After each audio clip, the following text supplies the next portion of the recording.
It's 6 o'clock. I'm Simon Oxley. The headlines: compensation payout for Milton Keynes prison officer, tributes to Luton father killed in plane crash, a new anti-EU campaign launched today. BBC Three Counties Radio. A former prison officer at Wood Hill Prison in Milton Keynes has been awarded nearly £500,000 in compensation. Simon Butler fractured his right ankle when he slipped on ice while on guard dog patrol outside the jail. More from Tony Fisher. The High Court heard after the life-changing fall in December 2009, he developed serious complications and is now plagued by chronic pain and reduced mobility. He carries a 25% risk of amputation and is forced to rely on his son and wife. The 47-year-old sued over an alleged negligent failure to grit the area where he fell, and the Ministry of Justice accepted he should be compensated. The family of a man from Luton who died in a plane crash on Saturday have paid tribute to him, saying he was a devoted husband and father. First Officer Francis Simmons, who was 46, died when his light aircraft came down in Chigwell. He leaves a wife and 7-year-old son. The pilot was also killed.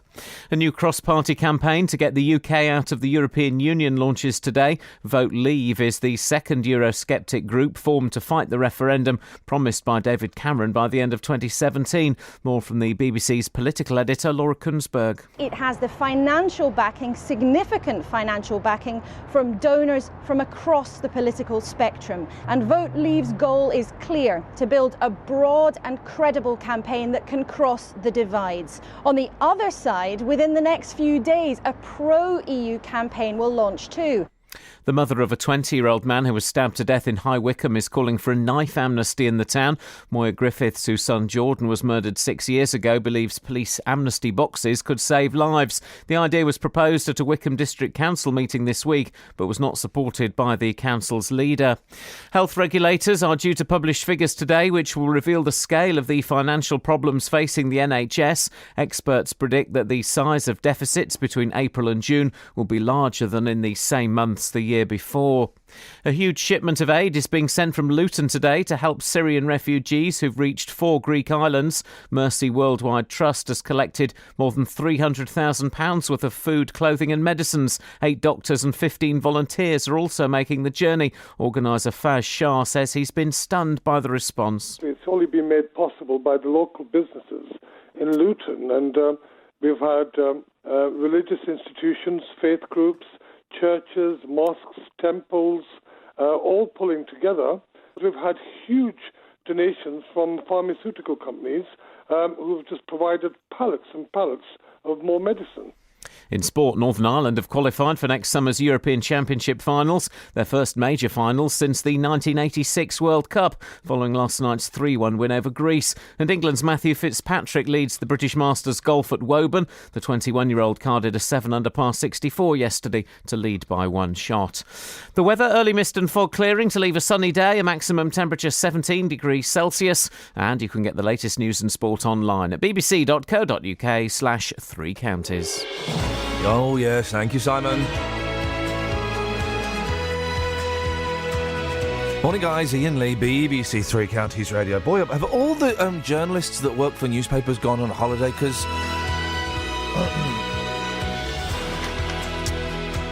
there's nothing in the paper. There's nothing in the papers.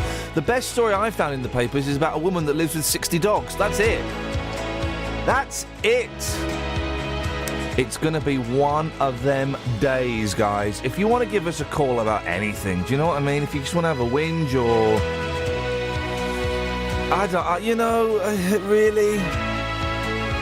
The stories we got, they're not brilliant. The papers are a bit... don't matter. 03459 455 555. Across beds, hearts and bucks. This is BBC Three Counties Radio.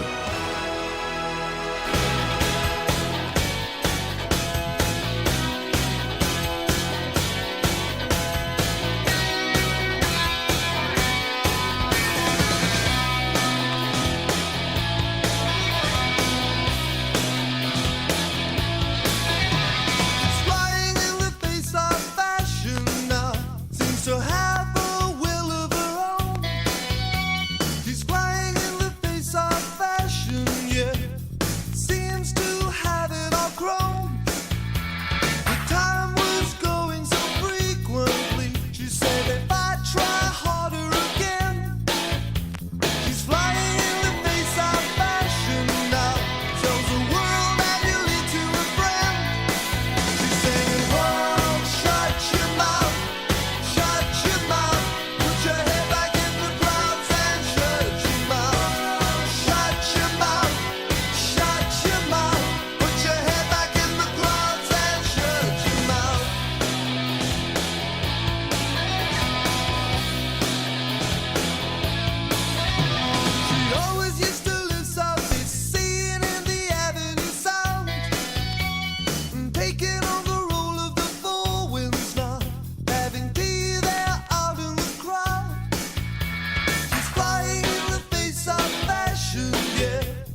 Morning, guys.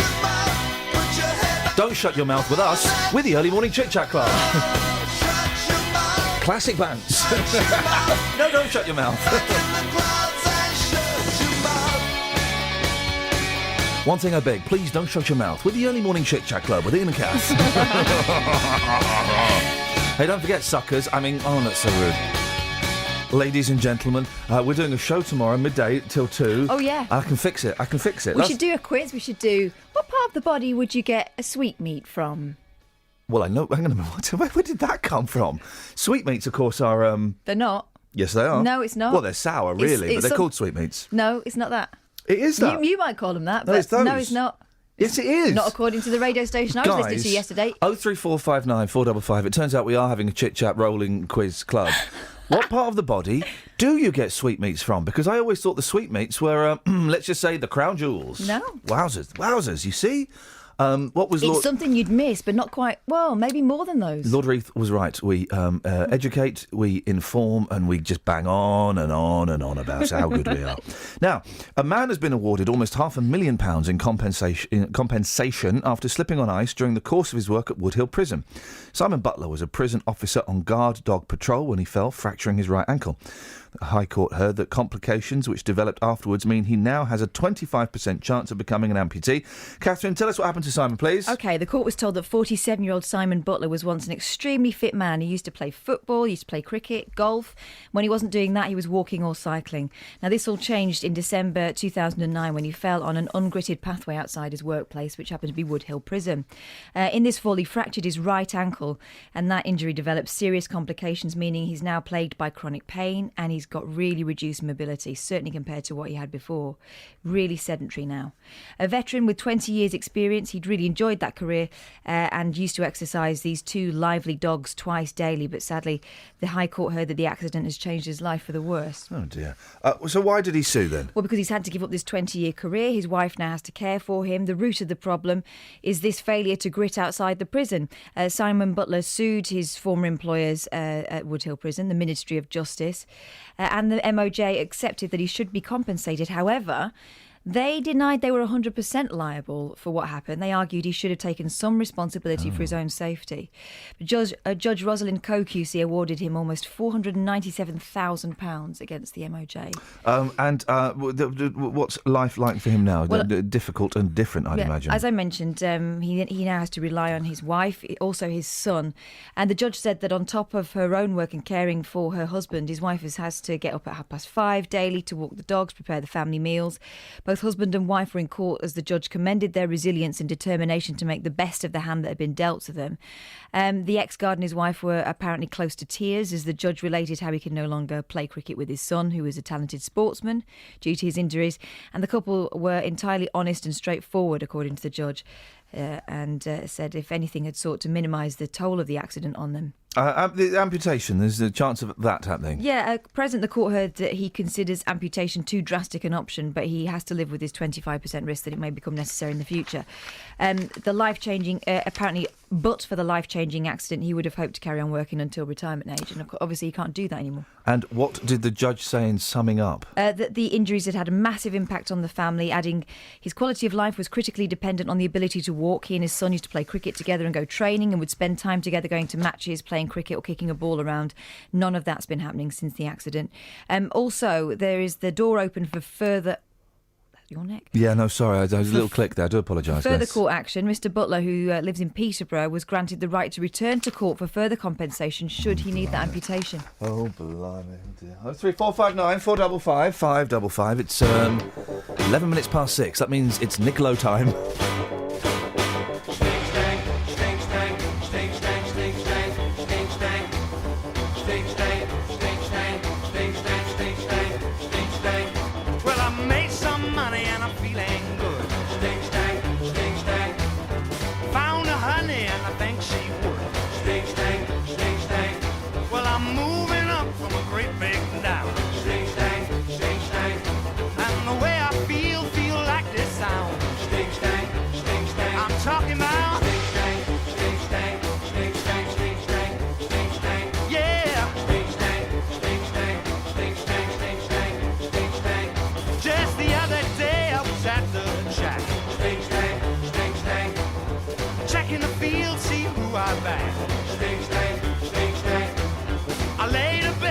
top of my pen. Sting, sting, sting, sting. Say, who's that leading at the very last bend? Sting, sting, sting, sting. I'm shouting out. Sting, sting, sting, sting, sting, sting, sting, sting, sting, sting. Yeah. Sting, sting, sting, sting, sting, sting, sting, sting, sting,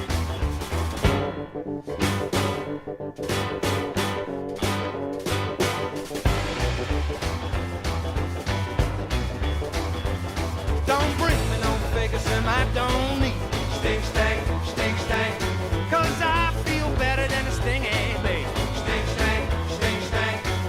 I work the day and I love the night. Sting, sting, sting, sting.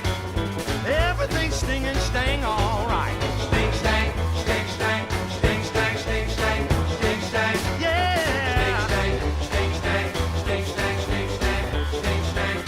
I wanna talk about the way you feel, cause it's so real. Everything about it, I gotta let out. I've been moving up and down, but I've been looking around for the clouds to break and the tide to turn.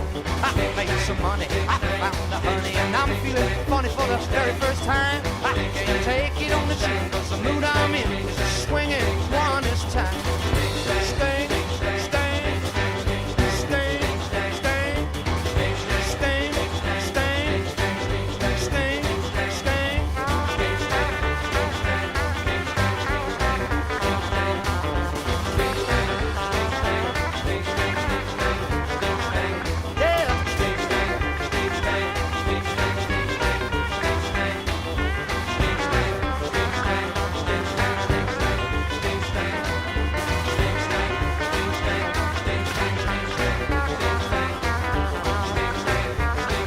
Don't forget, all of the music today, of course, is coming out from records.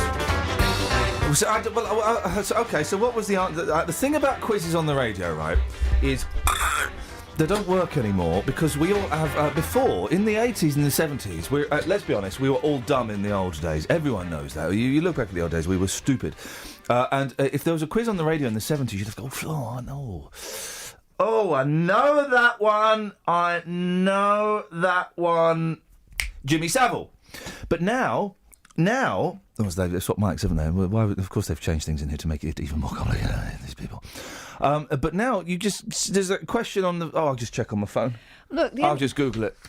Mostly the only people having fun in the quizzes are the people on the phone. That's one person. I'll tell you what it is, right? This is why radio stations do rolling quizzes, right?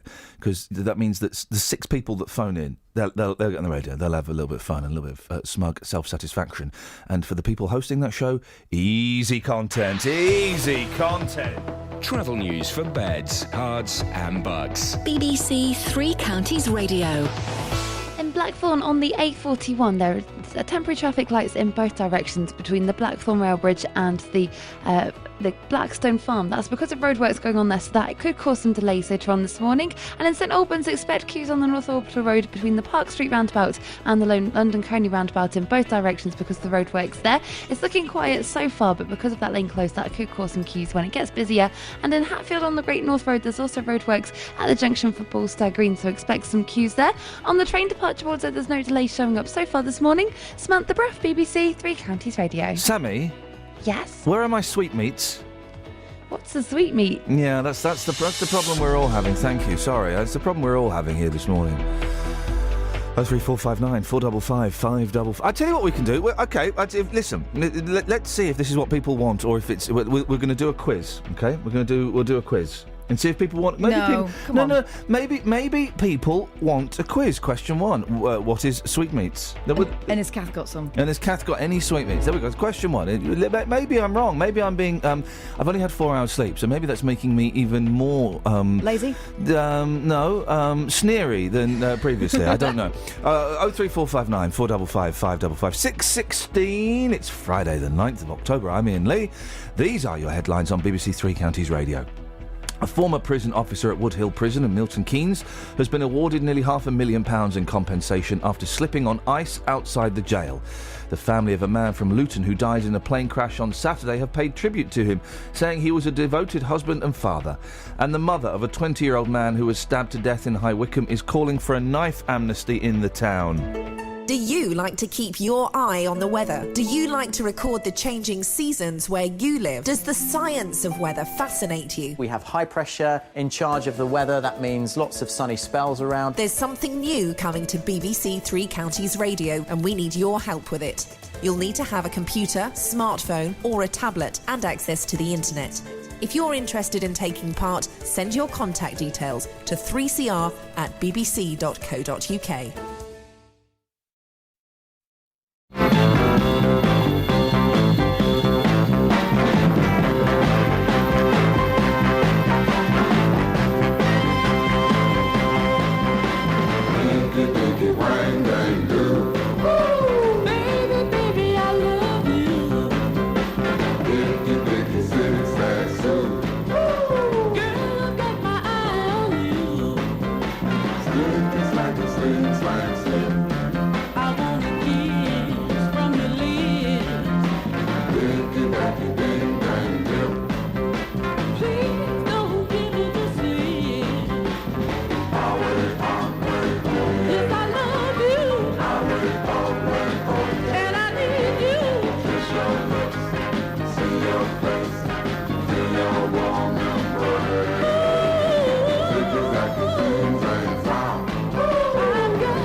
The phone-in that's kept us going for a week now. A week. Songs with the word wang in. Now, what, I'm so tired. I could be in great trouble. So, what's this one called, Catherine? Inky Winky Wang Dang Doo. Thank you. You got it right. Okay, I had to think for a second there. I think muddy, very muddy. So I think they recorded that. I think they recorded this. Yeah, underwater. That's what it sounds like. It's muddy, very, very muddy indeed. 03459 455 555. Your muddy production songs as well, please. We can do that. And the curse has struck again. The front pages of all the newspapers. Bruce Forsyth, he's still alive. He's still with us, but because we only mentioned him briefly on the show yesterday. But he's taken. He's only had a fall because we didn't discuss him at length. Well, yeah, exactly. So let's stop talking about him. Phew.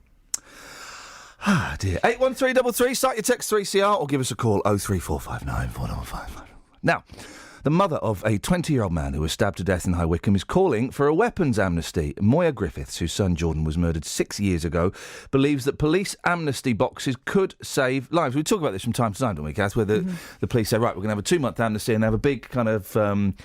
it's like a sort of bottle bank, isn't it, outside the police station, when they say, if you put your knives in there, if you drop them in at the station, no questions asked. I think she's talking about knives and guns, though, in this situation. No, okay, yeah. And at first I was kind of a little bit sceptical about these, but there is evidence that a load of knives do turn up. Now, whether they're the kind of knives that would end up in a fight or not, we don't know. And whether they're from the people who are using them or their mums who find them, and say, getting rid. It certainly does get a load of knives off the street. And, I guess it kind of raises awareness anyway. The idea was proposed at a Wycombe District Council this week, but it was not supported by the council's leader. Joined now by Danny O'Brien, who is the founder of Anti-Knife UK. Danny, you'll know better than us. How well do these amnesty bins work? It varies from what part of the country you're in, tell the truth. But they do work, but they're put in the right place. I guess we know that knives turn up in these places. Judging whether they would be the knives that that would be brandished in a fight or not is perhaps a little bit harder to tell. But I guess the thing with knives that make it so different from guns is, I could when this show finishes, I could pop into a shop over the road and get a whole array of dangerous knives. You can get them anywhere, can't you?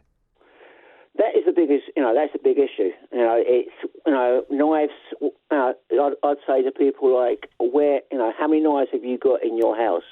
And what would your answer be? Is you'd probably say, I don't know. I haven't got a clue. I haven't got a clue. I couldn't find the potato peeling one the other day. I know that much. But yeah, I don't know. They're all around, aren't they? They are all around, but we've got two choices. We either ignore knife crime and let people carry on stabbing each other, and losing young lads and lasses losing their lives, or we try and sort of like bring awareness to knife crime and try and calm it down. We're never going to stop it because it's been around since Adam and Eve, I suppose. But we've got to basically start to address the problem, and it's not just a problem in say High Wycombe. It's a community problem across the country, if not across the world. Why did you start Anti-Knife UK? I actually live in London, and I got fed up back in 2008. I just got fed up with picking up the newspaper, and it seemed like an everyday occurrence that youth were losing their lives.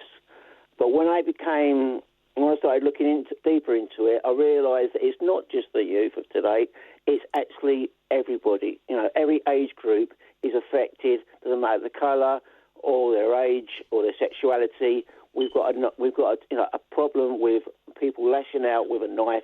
So it probably could be anger management down to mental health problems, drugs. It's a community problem that needs addressing. Isn't a lot of it? Listen, I've got no idea how old you are. You sound like you're of a similar age to me, and we are kind of. Let's be honest, we're old men, Danny. I hate to break it to you, but a lot of these people that carry knives, they're kids, aren't they? They're kids, and are they doing it to protect themselves? And it's going to take a massive shift to kind of change that mentality, isn't it? Can I say is let's stop blaming the youth. Right? Well, they're the ones that are carrying the knives, though, aren't they? Yeah, no. Every age group seems to be lashing out with knives. If it's not out in the street, you've got the older people of our age group in brackets. Yeah. Well, you don't. Well, Danny, you don't tend to hear so much about it. I mean, every time I do a story about someone being stabbed on here, it's a young lad, generally. But it's now. If you look into it, you'll find that domestic violence is now on the increase. Mental health issues are on the increase.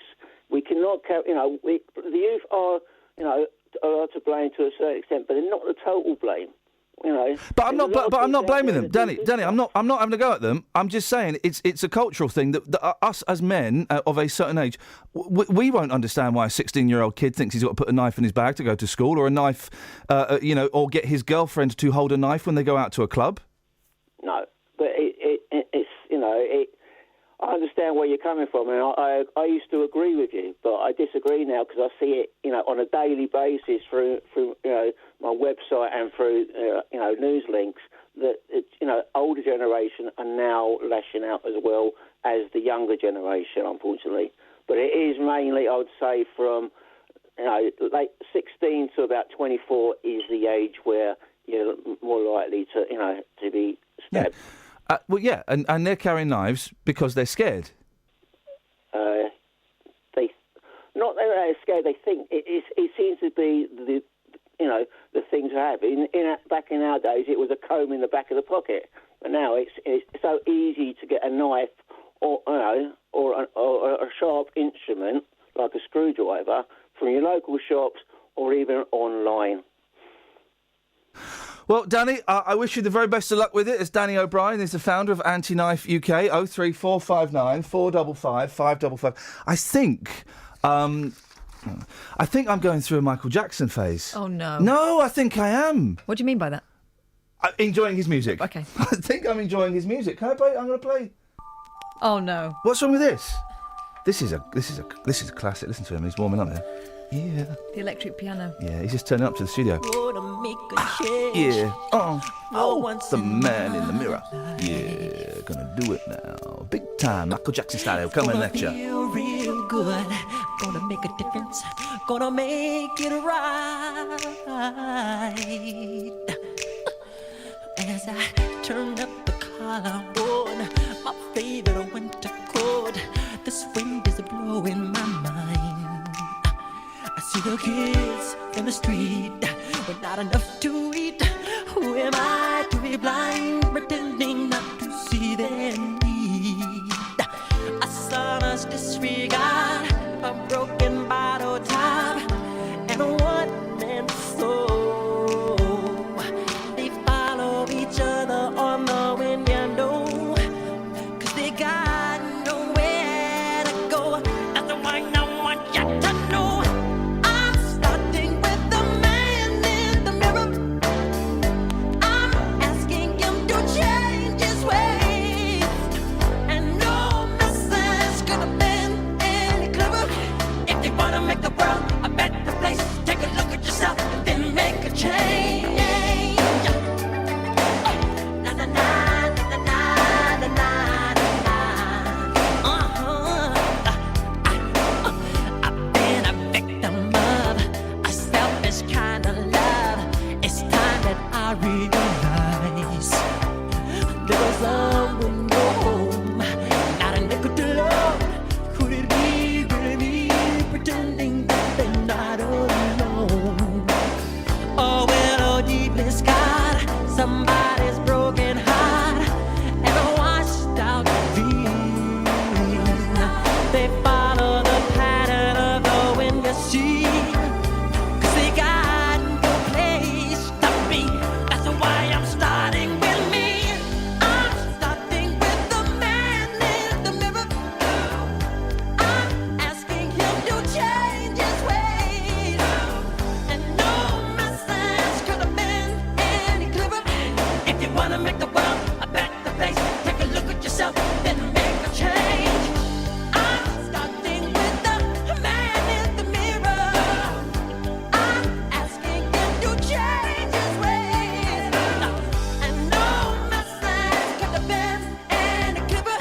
If you wanna make the world a better place, take a look at yourself, then make that change. I'm starting with the man in the mirror. Change his ways. No message could have been any clearer. If you wanna make the world a better place, take a look at yourself and then make the change. You gotta get it right while you got the time. Now you close your heart, then you close your mind. That man, with that man, that man, that man, that man, that man, that man, you know, that man could have been any clearer.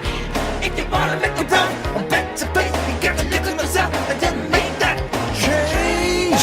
Oh yeah. Na na na na na na na na na na na na na. Yeah. Na na na na. That is a good tune. Sorry. Oh, you cutting it short? Well, I'm late for the trav. Oh, I was going to throw something at you. I'd rather you didn't. Thanks so much. Anyway. She's going to do it anyway. Travel news for beds, cards, and bugs. BBC Three Counties Radio. It's moving fine on the M1 so far this morning between junction 12 for Flitwick and 11 for Dunstable where the roadworks are, but it could get busy later on. On southbound on the M11 though, there's a lane blocked by an accident at junction 7 for Harlow that's involving two cars, so that could cause delays for people heading towards London from Bishop Stortford. In Walthamstow, on Walthamstow Avenue, the North Circular Road's looking very slow eastbound. That's because the vehicle's broken down and a lane's been closed between the Walthamstow Avenue and the Cooks Ferry interchange. That could cause some delays for people this morning heading into London. And on the Marlow Hill and High Wycombe, there's roadworks at the junction for Hoodors Hill Lane, but there's no reported problems on the train so far this morning. Samantha Bruff, BBC Three Counties Radio. Thank you, Sammy. Across beds, hearts, and bugs. This is BBC Three Counties Radio.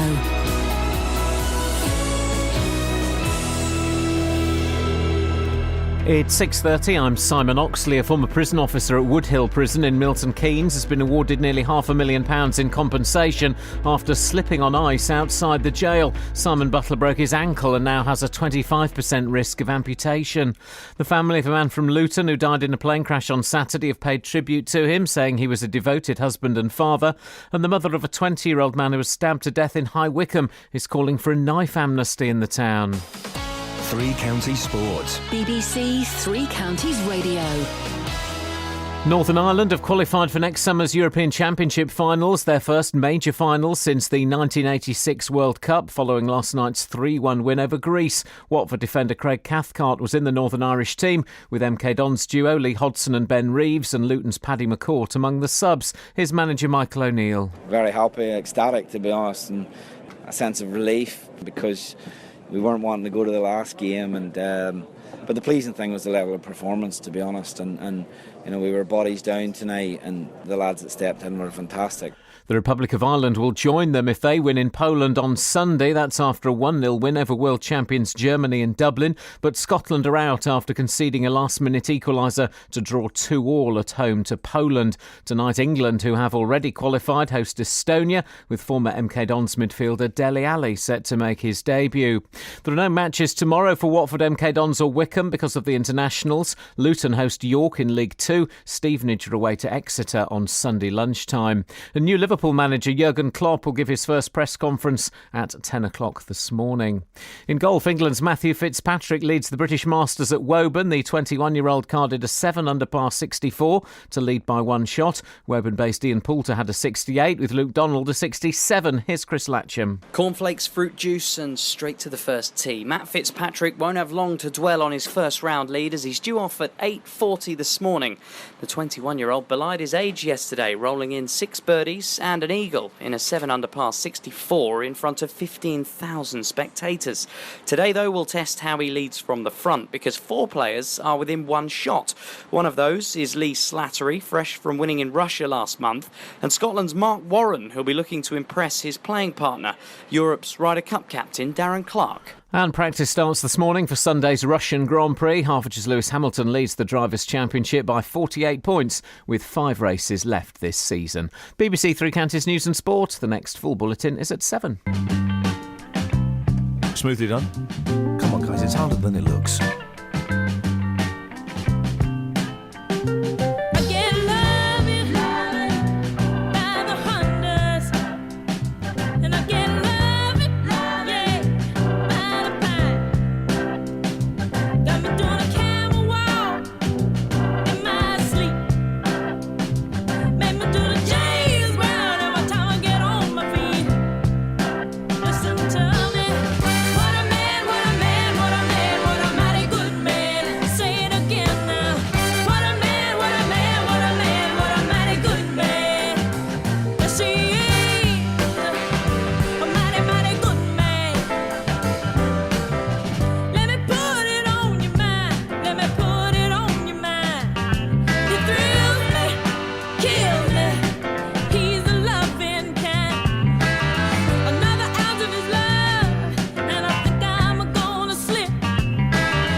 This is Iain Lee on BBC Three Counties Radio. Bobby, can you hear me? Can you feel me near you? Bobby, can you see me? Can I help to cheer you? Ooh, Bobby. Oh, no, it's Tommy, isn't it? It doesn't work in that. It's from Tommy the musical, not Bobby the musical. The musical, of course, about Bobby Ball, yes. So who's on the phone then, Tommy or Bobby? I don't know. Who are you, sir? A lady.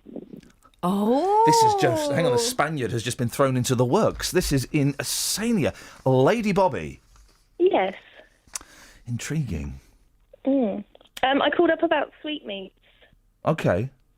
It's not actually meat. You're confusing that with sweetbread. My sweetbreads are my plums? Yes. Sweetmeat is... Intestine? No, it's not meat at all. Sweetmeat is... I'm just saying, don't get angry. No, sorry. No? It says on my screen you're in Dorset. I am. Technically not. You should be listening to BBC Radio Crud. Seaside, that's it, yes. Well, technically, my local one is actually BBC Somerset because I'm on the border of Dorset and Somerset. Okay, well, why are you not listening to those guys? Are they not doing a sweetmeat phone-in? Because I like to listen to you. Well, may God bless you for that, Bobby, and we will be sending you a shiny silver dollar as soon as we can find one. So what is a sweetmeats then? Sweetmeat is a way to preserve fruit or nut using sugar. So it is nuts. No, I'm sorry, that was not the answer. As it might be true, but it wasn't the answer. They were doing it on a different station yesterday. Hang on a second, please don't fall out with. No, don't fall out with Bobby from. She's calling from Dorset, right? Yeah. And just not. Let's treat her with a little bit of respect. Let's pretend that her answer is right. And then talk about her when she's gone. Yeah, we'll talk about her when she's gone. So just give. I am listening. Remember that. Aye. Tune to BBC. So, how long have you? Have you always lived in Dorset? No, I've always been in sort of the southwest. I've been Wiltshire, Dorset. Wow. What I'm getting at is, why the hell are you listening? How did you discover this nonsense? Well, I listened to you in sort of your LBC days, your Absolute Radio days, so I followed you, really. The other people here don't know that I have a radio history, and if they go and check it on Wikipedia, I'm going to get the sack from this one as well. So let's just keep it. Quiet. Well, Bobby. So, yeah, I'm sort of a stalker of yours. I follow you wherever you go. Okay, I'm going to have to cut you off now. That's not very... There we go. So she's wrong anyway. Thank you, Bobby. It's very kind, very kind. What's the weather like in Dorset, Bobby? At the moment, it's dark. Yeah, it will be. It's night time. Yeah. She's right, actually. The weather today, dark. It's dark weather. Thank you, Bobby. That's very kind of you to call up. It'll be dark, then it'll get a bit lighter through morning into dimness in the evening. It wouldn't. And it amazes me. That's my record. Don't you nick it? It amazes me that people listen. They've got their own radio stations and they choose to listen to this. It doesn't amaze me. And what I'd like to do is I'd like to get all of those people that listen to us in various parts of the country into let's say a coach. I was going to say a minibus. I was going to say a pen, like sheep. Let's get them into a coach. Let's drive them round to their respective radio stations they should be listening to. Drop them off. Honk the horn and say, "Oi! This should be one of yours," and then do the coffee gesture, and then drive off to the next one. What a day that would be! Good. What a day! When are we going to do that? You do it later. Ian, here's a text. Do a best. What's your best urinal story? I got a beauty. Well, anonymous texter, we'll always do a what's your best urinal story. I've got one. Have you? Yeah, my sister came out of this bathroom once and said, "I've got a funny sink." Yeah. Been in the men's by accident. Oh no! When we were getting our bathroom done in the last place we lived in, we were getting our bathrooms. So we went to look at all these Ponzi bathroom shops, right? And there was one, and we went into one. I said, "Oh look, that's..." And they had the bathrooms laid out, different kind of bathrooms. I said, "Oh, that's a posh bin, isn't it? Was it like an extractor chute?" He said, "No, it's a urinal." I said, I don't live in a pub. A urinal for my... Oh, he said, "Oh, yeah, they're very, very popular these days." I bet nobody... Unless you're two fellas living together, that's always going to be horrible. Nobody would have a urinal in their bathroom toilet. No.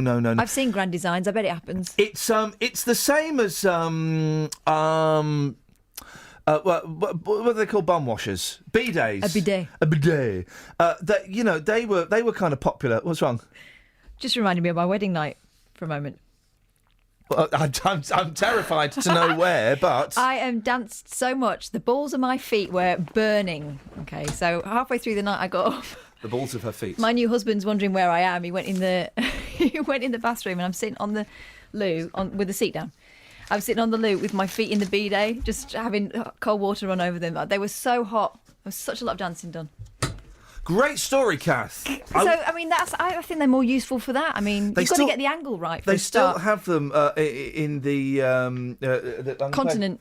I'm going to play a song that's got a rude word in, but I can dip it. I know it well enough. I used to wash my tights in mine when I lived in Spain. Really? Yeah, very handy.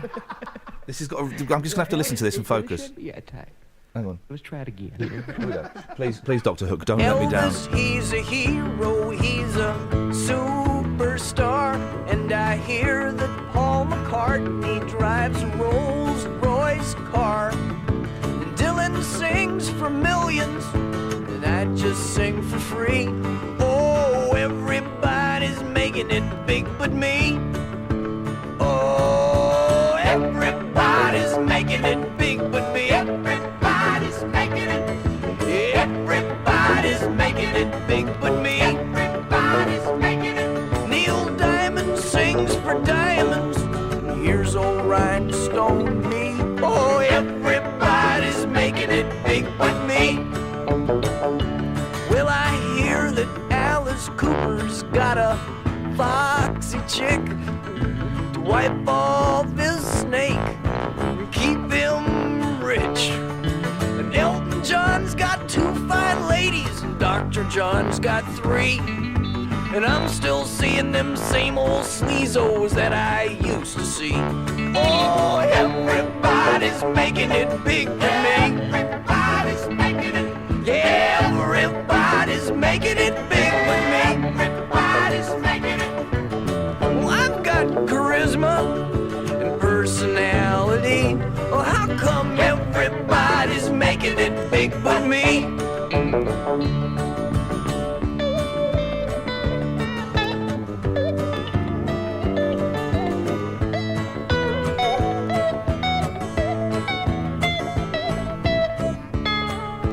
What's wrong with that? I don't see nothing wrong with it, Rick. Well, I paint my face with glitter, just like Bowie does. And I wear the same mascara that Mick Jagger does. And I even put some lipstick on that just hurt my dad and mom. And everybody's making it big but me. Oh, everybody's making it big. Everybody's making it big. Yeah, everybody's making it big. Everybody's making it big. They got groupies for their bands, and all I've got is my. It's disgusting. And everybody's making it big but me. Everybody's making it. Everybody's making it big. Everybody's making it. Everybody's making it big. Everybody's making it. Everybody's making it big.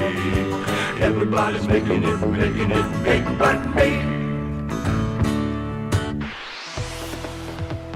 Travel news for beds, cards and bugs. BBC Three Counties Radio. If you're heading towards London on the M11 southbound, just before junction 7 Harlow, there are delays because of an accident which has blocked a lane. On Walthamstow Avenue on the North Circular Road, that's very slow eastbound because a lane's been blocked between the Walthamstow Avenue and the Cooks Ferry interchange, with delays back from the Crooked Billet interchange now. And in St Albans, it's looking quiet so far on the North Orbital Road between the Park Street roundabouts and the London Coney roundabout, but that's where there's a lane closed in both directions for roadworks, so expect it to get busy there when it starts to get into the morning rush. On the London Road and East Side, there's temporary traffic lights at the junction for Newland Road, so expect delays there too. And there's no reported problems on the trains at the moment. Samantha Bruff, BBC Three Counties Radio. Thank you very much, Sammy. 6:46. It's Friday, guys. We made it another week. These are your headlines on Friday the 9th of October, BBC Three Counties Radio. A former prison officer at Woodhill Prison in Milton Keynes has been awarded nearly £500,000 in compensation after slipping on ice outside the jail. The family of a man from Luton who died in a plane crash on Saturday have paid tribute to him, saying he was a devoted husband and father. And the mother of a 20-year-old man who was stabbed to death in High Wycombe is calling for a knife amnesty in the town. Let's get the weather! Beds, Herts and Bucks weather. BBC Three Counties Radio. Hello, very good morning to you. It certainly is a very chilly start to the day. In fact, perhaps even a little bit of windscreen scraping going on this morning. We've got temperatures down to around 2 and 3 degrees in some of the more rural spots. So it's cool, and there are some mist and fog patches around this morning, so do be wary of those if you're out and about on the roads. Of course, poor visibility in some areas. That should all lift and clear by around 9 or 10 in the morning. It'll be a dry and fine day with lots of blue skies around. A bit more fair weather cloud here and there into the afternoon, but not enough to spoil the sunshine, and probably not as much cloud as we saw yesterday either. The winds are light, and of course it's nice and pleasant in the sunshine with highs of around 16 Celsius, 61 in Fahrenheit. Now for this evening and overnight, then it's still going to be quite cool. I think we'll see temperatures down to around 4 or 5 degrees Celsius again in the rural spots, but the wind is going to pick up, and we're expecting some slightly drier air, so we probably won't see the same problems with mist and fog into tomorrow morning. But we're looking at a dry and settled weekend. There will be some good spells of sunshine around, feeling just that little bit cooler, so probably only highs of around 15 degrees. And the only fly in the ointment is this strengthening easterly breeze that's going to be with us on Saturday, Sunday, a little bit stronger on Sunday, and then lasting well into next week. It's going to make it feel really quite cool at times, but some good spells of sunshine on offer as well. That's the forecast. Thank you very much indeed. We've started off something here. So we've got everybody. If you're not listening to your local BBC radio station, welcome to us. You're more than welcome.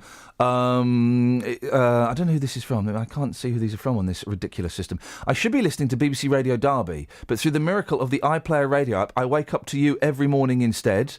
Iain says he should be listening to WM, West Midlands. There's another one who said they should be listening to. Where was it? Oh, this all gone to. I'm listening in Newcastle, says Tom. I listen from Epsom, says Jimmy. It's a tough choice between you and Paul Ross. And I'm listening in Folkestone, Kent, says Andy. Gosh. We seem to have... We're so exotic. Aren't we just? Every weekday from 3. It's not just about what we bring you. Starting off on the M25, it's particularly heavy moving anti-clockwise. It's also about what you bring us. In the end, I could only eat off my ironing board. Your stories. Every room in the house was I was climbing over mountains of rubbish. Your humour. There's a reason why you earn the big bucks, you see. That sort of insightful comment is exactly right. Your opinions. Well, the culture's got to change because the police can't do it and the traffic wardens are so busy. So the culture has to change. I think parents do change into different human beings when they are picking their kids up. Roberto Perroni. And everyone across Beds, Herts and Bucks. Weekdays from 3 on BBC Three Counties Radio. This is not. It's not me. I had that queued up perfectly. I haven't touched it. This record player seems to jump when you. Hang on.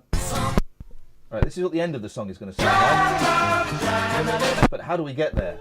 No. Go. It's Manfred Mann, and my name is Jack. Oh, it's not. Oh, it's not like even that song. Hang on a minute. Which one's this? Oh no, it is. It is. Oh, shut up. My name is Jack and I live in the back of the Greta Garbo home. With friends I will remember wherever I may roam. And my name's Jack and I live in the back of the Greta Garbo home for wayward boys and girls. We all love Jack and we live in the back of the Greta Garbo home for wayward boys and girls.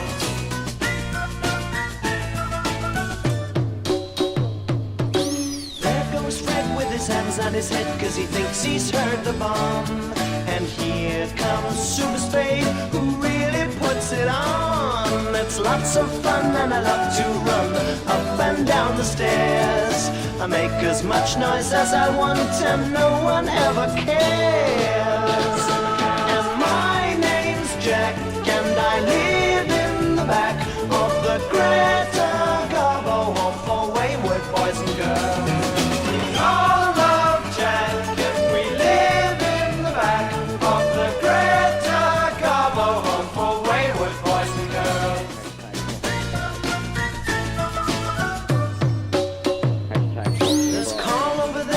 Funny old hair and he's never sad at all.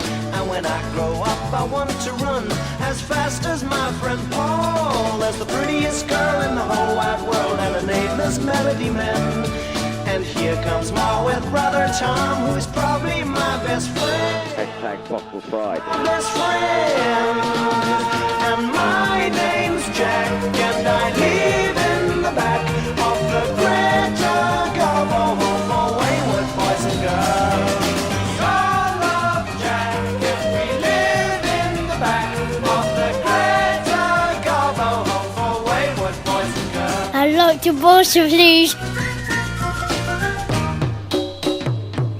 My name is Jack, and I live in the back of the Greta Garbo, and I live in the back of the Greta Garbo home for wayward boys and girls. Ooga zaga, ooga zaga, ooga zaga, ooga zaga. I am Broken Britain. Oh, it goes a little bit funky at there now. If only Manfred Mann had pursued that funky sound in the last 3 seconds of the fade-out of My Name is Jack, the world could be a completely different place. Speaking of different places, let's go to Northampton and Graham. Good morning. Morning, Ian. How you doing, fella? You all right? I'm all right, you? I'm tired, but, hey, I stayed in a hotel last night, right? And I'm getting a hotel buffet breakfast straight after this. It finishes at 9:30, so we've got to dash in the car, dash to the hotel, and dive into the... dash into the hash browns. You can have, you got a supercar or something. Where is that hotel? In Dunstable? It's, unfortunately, yes. Yes, it's in beautiful, beautiful Dunstable. And boy, oh boy, I stayed in this hotel room, right? And I had 4 hours sleep, and I was kind of wondering if I could get a little bit of the money back, because I was only there for a few hours. I say 4 hours sleep. I had the time to have 4 hours sleep. I got about 2.5 hours sleep, because there was this whistling noise. And I was lying in bed thinking, I can ignore the whistling noise. And then at about 4:10, I thought, right, I'm going to find this flipping noise. If you've ever had to track down a noise, 03459 455 5. I spent 25 minutes tracking it down. It was like the fan in the bathroom, just doing this high-pitched whistling noise. Yeah. It was enough annoying. It was enough annoying, Gray. Yeah, it wasn't tinnitus then, Ian. Oh, no, don't. I've got that as well. I've got that. And that's all of your fault, dear listener, for shouting in my ears. I have to have it very, very loud. Hey, what you got for us, Gray? As you know, Ian, it's John Winston Lennon's birthday today. He would have been 75. Oh, no, I didn't know. Oh, no. Okay, go on. And, Yoko Ono's doing the world's biggest peace sign out of human people in Central Park today. We could do the world's biggest two-fingered salute. I don't know if that would be appropriate. What would you do if you could organise it? What sign would you make with a lot of people? It would be. I would just make. Do you know what would look awesome from space if we could get 1 million people to? And I know it's a cheap Americanism, and I apologise, but if we could get 1 million people to stand in Central Park and make the sign of the bird, the raised middle finger, that would look awesome, wouldn't it? That's what I was thinking. Well, we'll see. Or a reverse Harvey Smith. We'll see if we can do it in the car park after the show. No, we can't. We're going for a buffet breakfast. Graham, thank you for that.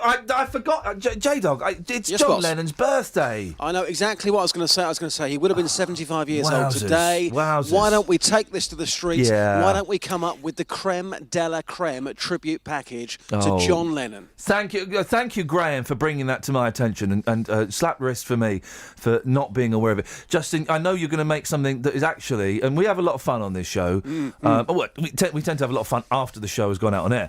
But I know you do some flippant stuff. I know you're going to do something that's just going to get us here, and I'm indicating my kind of my third chakra, which is kind of where the spirit is, and you're going to get us in deep. You're going to get me deep. We're going to go deep, and we're going to go with power today. Okay, I look forward to that, mate. I might even add a little bit of reverb to it just to make it all the more special. Thank you, Justin. Excellent stuff. Excellent. Well done. We were struggling to find anything for Justin as the papers are so dry today. And then along came Graham. Thank you, Graham. Excellent suggestion. Brilliant. And that'll be great from Justin. Nice one. 75 years. Hey, it was taken too young. He'd have been a miserable. He would have been. And wouldn't the world have been awesome to have a miserable old so-and-so out there? Anyway, right. Well, have you got anything in the papers? Yeah, this, right? Go. It's the beginning of the end. It's the end of days, my friend. Uh-oh. They become a must-have for fitness enthusiasts. Hang on a minute. While you're doing that, What? I'm going to get us. Let's play some Lennon music in the background. Let's never forget. You talk about him being angry. He'd have been sweary about this story. He was. Hang on a minute. I'm going to find something. Hang on a minute. Where is it? Hang on. Oh God! Hang on. It's worth it. I tell you what, you start, right? And I'm going to bring in some really angry John Lennon music. Do it gently and subtly. Okay, here we go. It might put me off my stride. Okay, here we go. Some John Lennon at his angriest, ladies and gentlemen. Here we go. They become. Sorry, he's angry.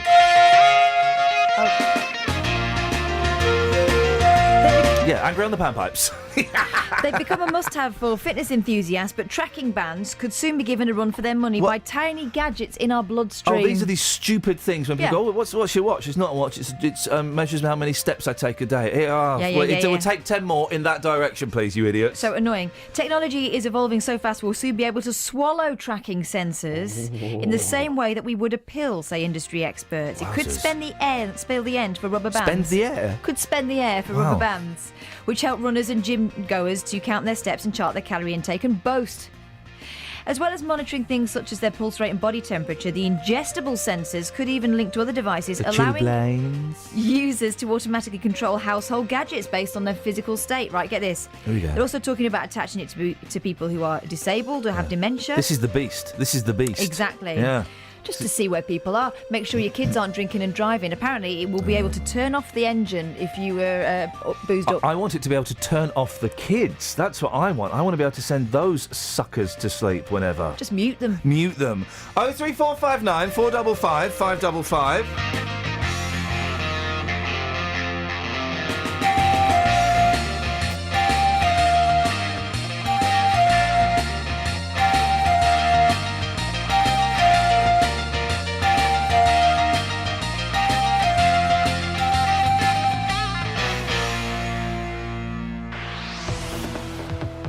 Travel news for beds, cards and bugs. BBC Three Counties Radio. If you're heading towards London on the M11 southbound this morning from Bishop Stortford, you might find some delays at junction 7 for Harlow because there was an accident earlier involving 2 cars there, but all the lanes have been reopened. It's still looking slow on the speed sensors. And on the A1 southbound in Bournemouth, it's busy from Holiday Inn towards Barnet Lane at Stirling Corner, and it's also busy at the Brickhill Wood North Orbital Road around the M25 junction 21A roundabouts. In Waddesdon on the High Street, there's roadworks at the junction for Baker Street, so expect some delays there.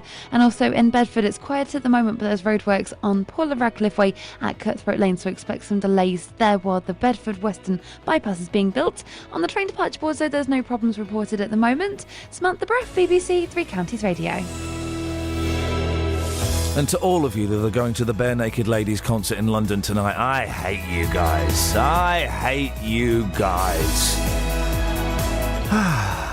Only 2 more hours, guys. 2 more. Local and vocal across beds, hearts and bucks. This is BBC Three Counties Radio.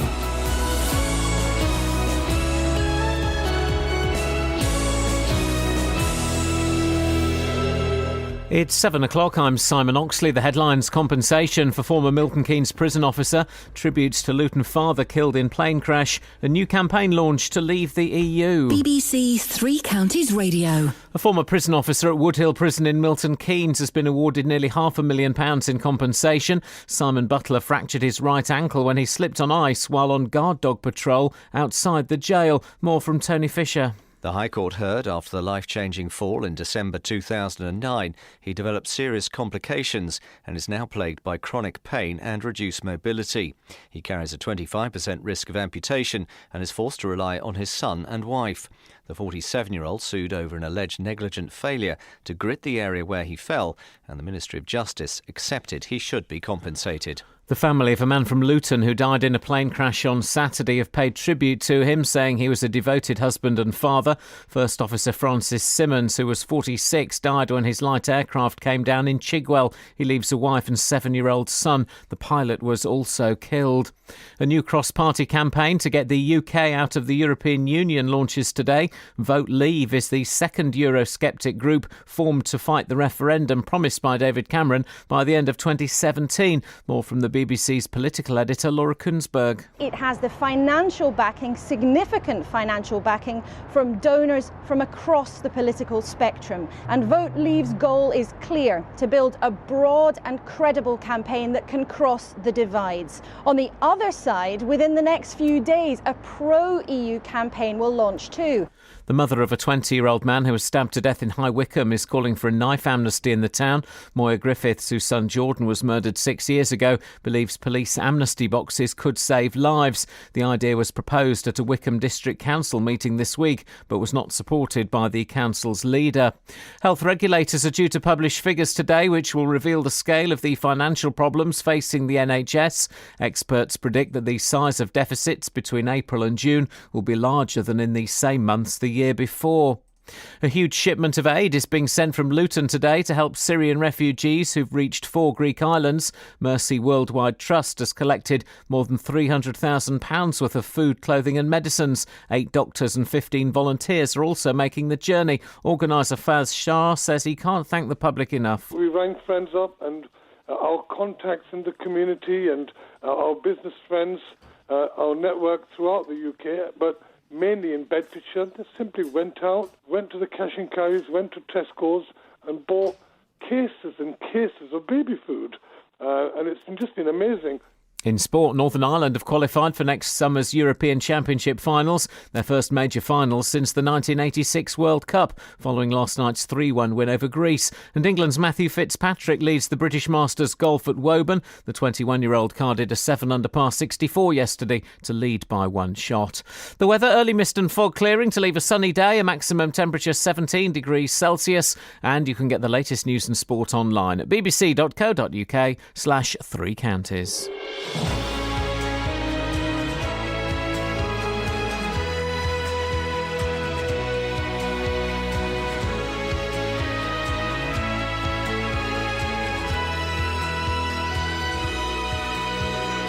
Morning, guys. Ian Lee, BBC Three Counties Radio. It's 3 minutes past 7. It's Friday. Got a mouth ulcer on the go. Happy days. Happy days. Wrong questions. I mean, how can there be a wrong question? I don't know. All questions are questions, man. Dear me. Across beds, hearts and bucks. This is BBC Three Counties Radio. Yeah, anyway. Well, you can't please... Hang on, let's get this right. If you please, you can please... Here we go. You can please some of the people for a bit of the time, but not all of the people for most of the time. Is that what John F. Kennedy said? Pretty much, yeah. Or words to that effect. You can either please them sometimes, part of the times, or none of the times at all. Here's the thing with people. They're unpleasable for considerable portions of the day. Here's the thing about people. Why are you trying to please them? The only time I'm happy is when it rains. What song is that? I'm only... It's garbage. Happy. Garbage. No, it's not. It's quite good. Thanks very much indeed. That's on a par with you be 40. No, I be 42. Who won the Bake Off? Nadia. Find out. Hey! Okay. Honestly, it's a really slow news day today, guys. Really slow news day today. And with guests dropping out left, right, and indeed right in the centre, it's going to be even slower. So you can call in about pretty much anything what you want to talk about. Just tell us some stuff. Just phone up and tell us some stuff. Honestly, phone up and tell us some stuff. I promise you I will ask you the right questions. All the questions are right questions. Now, a serious story. A man has been awarded almost £500,000 in compensation after slipping on ice during the course of his work at Woodhill Prison. Simon Butler was a prison officer on guard dog patrol when he fell, fracturing his right ankle. The High Court heard that complications which developed afterwards mean he now has a 25% chance of becoming an amputee. Catherine, tell us what happened to him. OK, this is 47-year-old Simon Butler, who the court heard was once an extremely fit man, used to play football, cricket, golf, and when he wasn't doing that, he was either walking or cycling. Very, very, very active. Now, this all changed in December 2009 when he fell on an ungritted pathway outside his workplace, which was Woodhill Prison in Milton Keynes. Now, in this fall, he fractured his right ankle, and after that initial treatment, he developed serious complications, meaning that he's now plagued by chronic pain and his mobility has been vastly reduced. This is a guy with 20 years' experience who'd really enjoyed his career, used to exercise these 2 very lively dogs twice daily as a handler. Sadly, though, the High Court heard that the accident had turned this very active man into a sedentary figure. He can barely get out and about these days. And he's sued, I'm guessing, to make up for loss of earnings and to help with the changes he will have to make in his life. Loss of earnings, the fact that he's had to make changes, also the fact that he still had some time to work. You know, he'd worked for 20 years. His wife now has to care for him. And he bases this all on this failure to grit outside the prison during the winter. Simon Butler sued the Ministry of Justice for negligence. And while the MOJ accepted that he should be compensated, they argued that they weren't 100% liable for this. He should have taken some responsibility for his own safety. However, the court found in Mr. Butler's favour. Judge Rosalind Coke, you see, awarded him almost £497,000 against the MOJ, and the door is open for further lawsuits. What is life going to be like for him now? Well, he's relying now on his wife and his son, apparently. The judge said that on top of her own work and caring for her husband, his wife has to get up very early every day, walk the dogs, prepare the family meals. You know, the brunt of the household is now on her shoulders, as well as his care. Both husband and wife were in court as the judge commended their resilience and their determination to make the best of the hand that had been dealt to them. He and his wife were said to be close to tears as the judge related how he can no longer play cricket with his son, who's a talented sportsman, due to his injuries. And the judge said the couple were entirely honest and straightforward witnesses who, if anything, had sought to minimise the toll of the accident on them. And there's a small but significant chance of an amputation. Yeah, at present the court heard he considers amputation too drastic an option, but he has to live with a 25% risk that it will become inevitable. If he hadn't had this accident, he would have hoped to carry on working until retirement age. And in summing up, what did the judge have to say? Well, the judge said Mr. Butler's injuries had had a massive impact on his family, adding his quality of life was critically dependent on the ability to walk. He and his son used to spend time together going to matches, playing cricket, kicking a ball around. None of that's been happening since the accident. Mr. Butler from Peterborough was granted the right to return to court for further compensation if he has to have that amputation. This is Iain Lee on BBC Three Counties Radio. Where are you going? Well, no, go then. Go, if that's your attitude. If that's your attitude. If that's your attitude. No, you can go if you want. I was going to get out of your hair. Okay, well, you can. But I mean, I'd only be there, so it makes no difference. It makes no odds to me. Here's the thing. When I was at a do last night. I was doing a do. I was Betty Boo. I was doing a do last night, and it was nice, and loads of nice people there, and for some reason, lots of people wanted to have their photographs taken with me. The silly fools. But so there's the thing now is when people have their photograph taken with, and I'm going to use it with people they want to have their picture taken with, they do the selfie, and there's like three of us having a picture, and the arm doesn't reach out, and I said, guys, why don't we do the old-fashioned selfie? And ask someone to take a picture for us. It's not a selfie anymore, is it? No one does that anymore. Could you take a picture for us? And everyone was like, yeah, of course. But no one. When we were at Stonehenge, when I went to Stonehenge in the summer with the boys, I was very happy to go up to some Japanese. Always go up to the Japanese. They know how to take a picture. They know how to take a good photo. The cliche is true. Go up to someone and say, could you take a picture of me, please? And the people will do it. Happy to.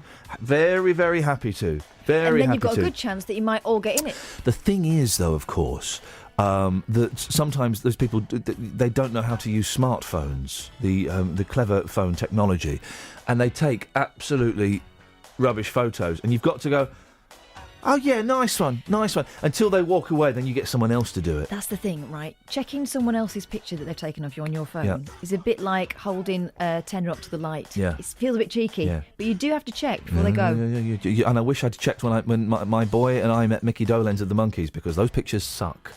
Those pictures are way too dark. But anyway, so there's a story about a driver who decided to chase a police car filmed a 120 miles per hour selfie video. Now, in the great scheme of things, that's kind of dumb, isn't it? Yeah. Filming yourself going at speeds beyond those humanly possible. But doing that while being chased by policemen is arguably also a silly thing to do. Well, it says he was chasing the police car. What? A driver who decided to chase a police car filmed a 120 miles per hour selfie video. The footage was discovered after Imara was involved in it. Is that the person's name? This is weird. Or is that the name of the car? No, it's the person's name. They only give one name. This is weird. All right, this is like Madonna. A driver who decided to chase a police car filmed 120 miles per hour. So the footage was discovered after Imara, one word, was all lowercase, apart from the first letter, was involved in another chase at 130 miles per hour and crashed his Mercedes. Oh. At Canterbury Crown Court, Imara, 24, of Shepway, Kent, admitted driving dangerously while banned and offences including burglary. Imara has been jailed for 4.5 years. Well, you know what happens to people with one name in prison? They get asked, why haven't you got a second name? Over and over and over again. It's Dante's Inferno, I believe. No. Is it not? No.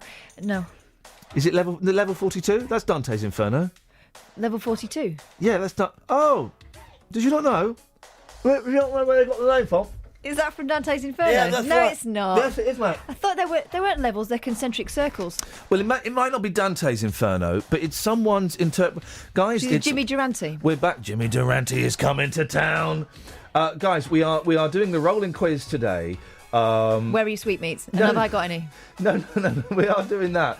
But then what are level 42 named after? Because...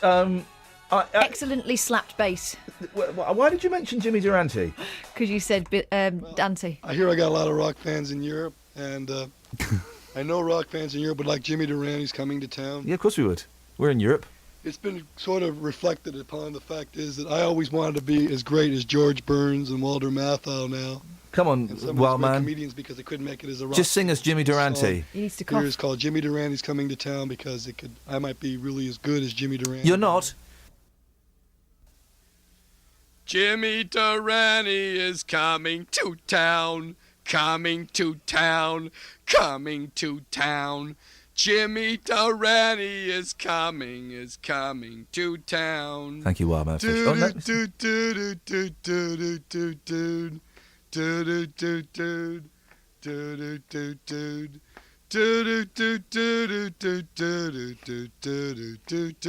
Fisher there. I'm coming. Sorry? I'm coming. Jimmy Durante and on is coming and on to town, and on and on and on it goes. I told you I sold my Wildman Fisher double album for £75. £75. I sold it. £75. I don't know if it is a double album. It might just be a single album. Anyway, why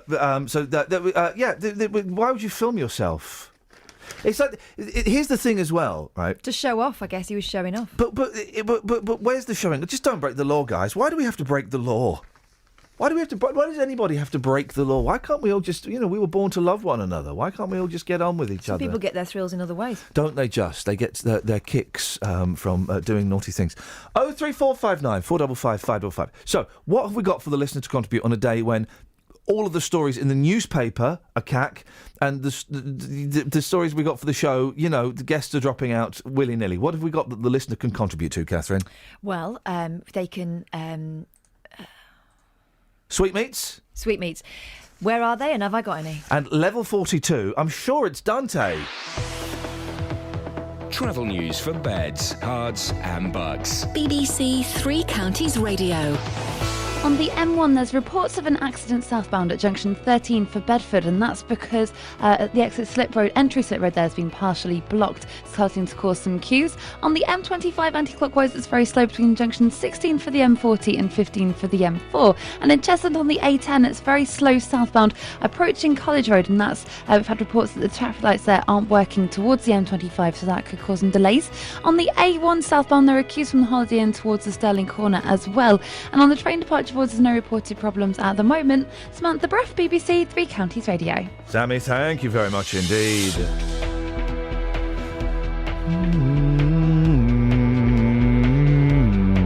7:15, it's Friday, thank goodness for that. It's the 9th of October, these are your headlines on BBC Three Counties Radio.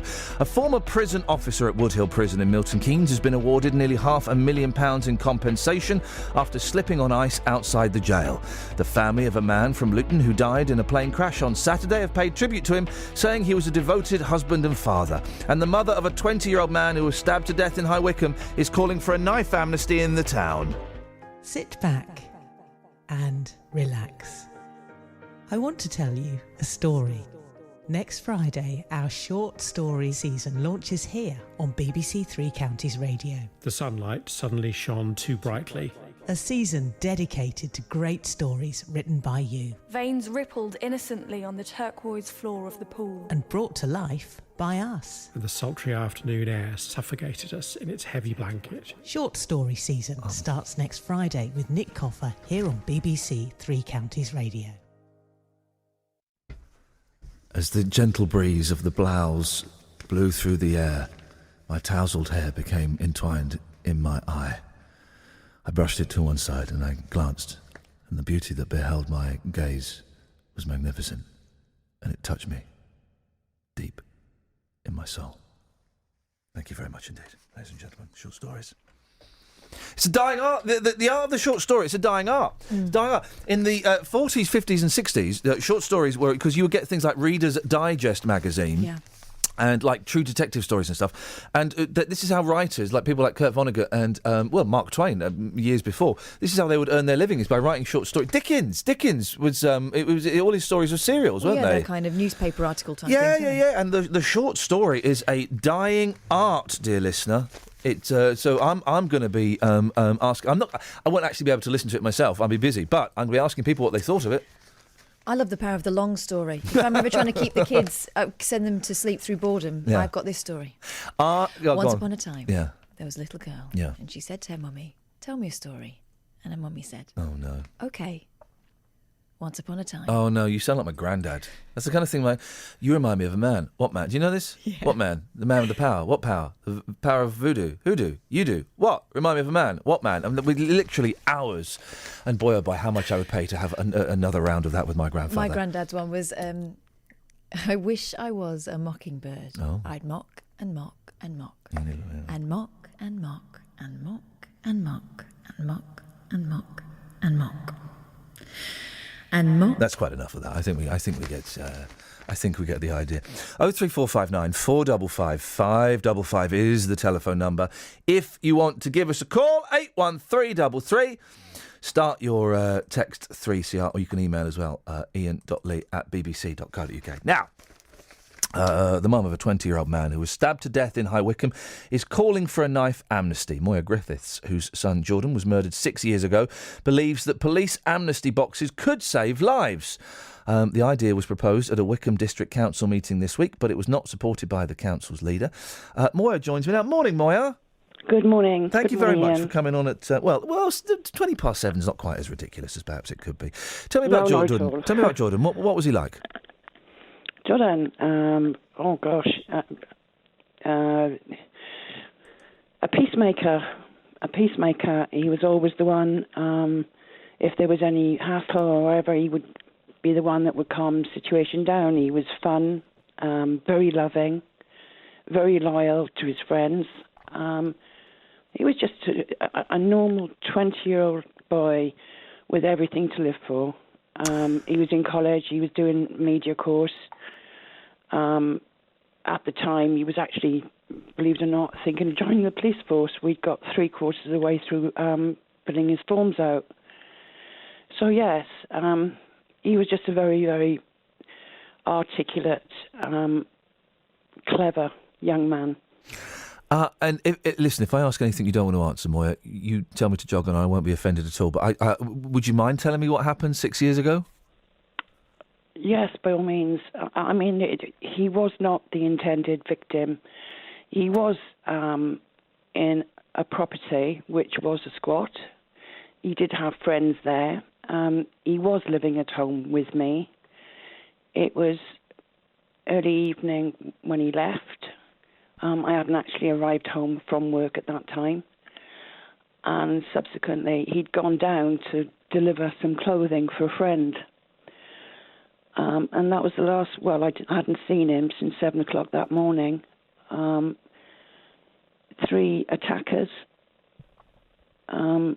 They went on the premise of robbing, basically. And he was knifed through the heart. He actually answered the door. He was knifed through the heart. And then they kicked and stomped all over his body.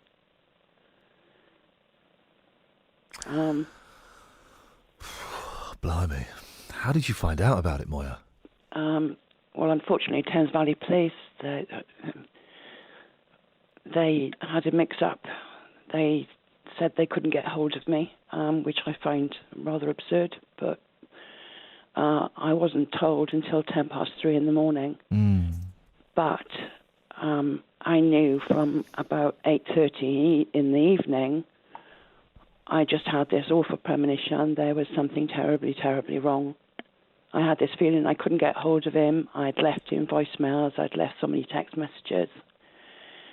I just had this really heart-wrenching feeling that something was wrong. But I went to bed, and then I got woken up at 3:10 in the morning to be told that he'd died. Oh dear, I'm so sorry. He actually died at 11:15 in the evening. But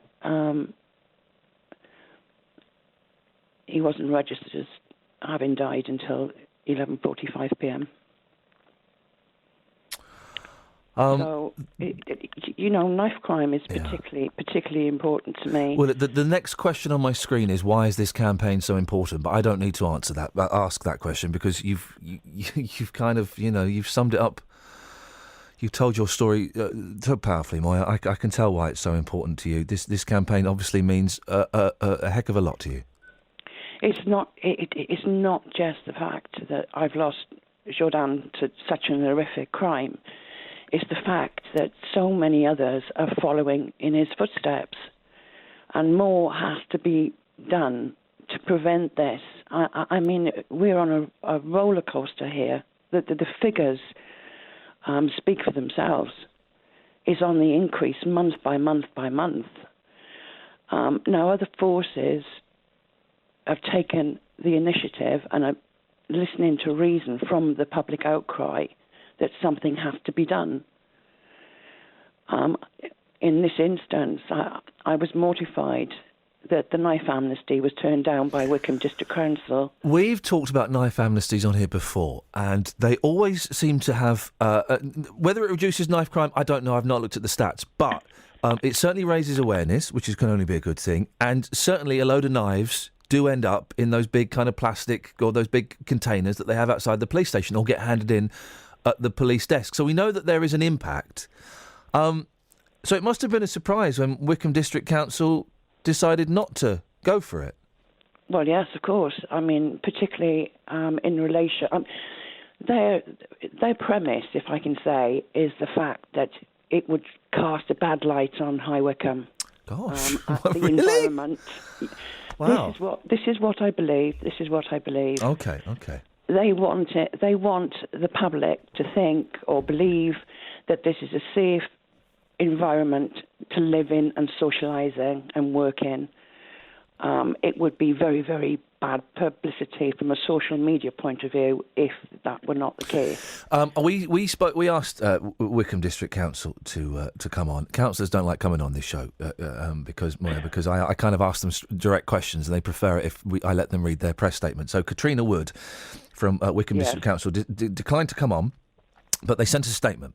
The statement is this: the number of reported violent crimes in the Wycombe district has increased a little. We are told in these circumstances that Thames Valley Police would not ordinarily launch a knife and gun amnesty, but the force will be best placed to comment further on this. And then we got a statement from Thames Valley Police, which says... And by the way, guys, if you send a statement in, it comes across as being very, very cold. If a human being comes on and speaks to us, it sounds so much warmer. This is the Thames Valley Police statement. The local police area of Wycombe has a long history of working closely with the local authority and other partners to tackle knife crime. Police officer... It don't say anything, really. The police one doesn't say anything. What's your reaction to those, Moya? I just think that they're burying their head in the sand. I mean, 2 months ago, a young man lost his life to knife crime. This is in High Wycombe Town Centre. There's been several instances, and, we're talking knife crime here, but we're talking weapon crime in particular. Guns have been used in the area. Some defendants were recently sentenced. So it's right across the board. And weapons do travel. There's no doubt about that. I mean, there was an instance some time ago where it was some Wickham youths retaliated and went to Slough and stabbed somebody. So this is a national crisis. And if Thames Valley Police cannot see that, well, it beggars belief, to be quite frank. The statistics, the figures speak for themselves. Yeah. Oh no, knife crime's on the up. You know, particularly in London, it's up a lot. But right across the whole country, it's on an upward trend. Moya, I really appreciate you sharing Jordan's story with us this morning. It's been a pleasure to talk to you. Thank you so much. Well, I just hope that by speaking out, both Thames Valley Police and Wickham District Council will definitely have a change of mind and heart on this. One less knife on the street is one less knife that is going to be used to create mayhem and cause devastation. It is the families that have to suffer through all of this. And believe me, your life is never, ever, ever the same again. And they really ought to be considering the people. Moya, thank you very much indeed. Moya Griffiths there. 03459 455 555. That makes you think, doesn't it? Deary me. OK. 03459 455 555. 81333 if you want to text in. Start your text 3CR. There's not really a lot you can say after that, is there? So if they're waiting, let's go to the travel a little bit early, shall we? Travel news for beds, cards and bugs. BBC Three Counties Radio. It's very slow on the M1 southbound at junction 13 for Bedford because there was an accident earlier on the entry slip road. On the A10 Great Cambridge Road in Cheshunt, it's very slow. We've had reports of traffic lights at College Road are not working, so that's causing delays heading towards the M25.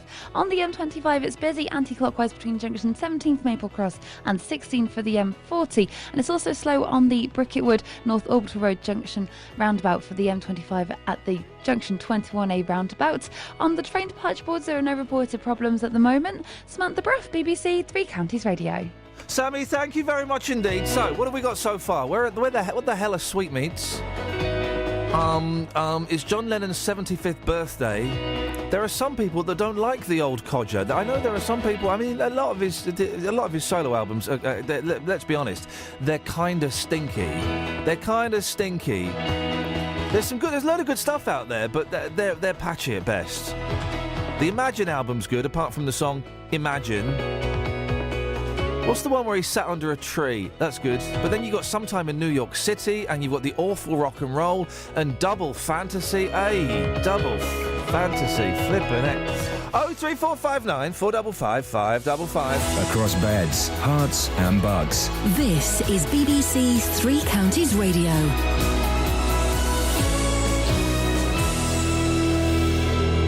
It's 7:30. I'm Simon Oxley. A former prison officer at Wood Hill Prison in Milton Keynes has been awarded nearly £500,000 in compensation after slipping on ice outside the jail. Simon Butler broke his ankle and now has a 25% risk of amputation.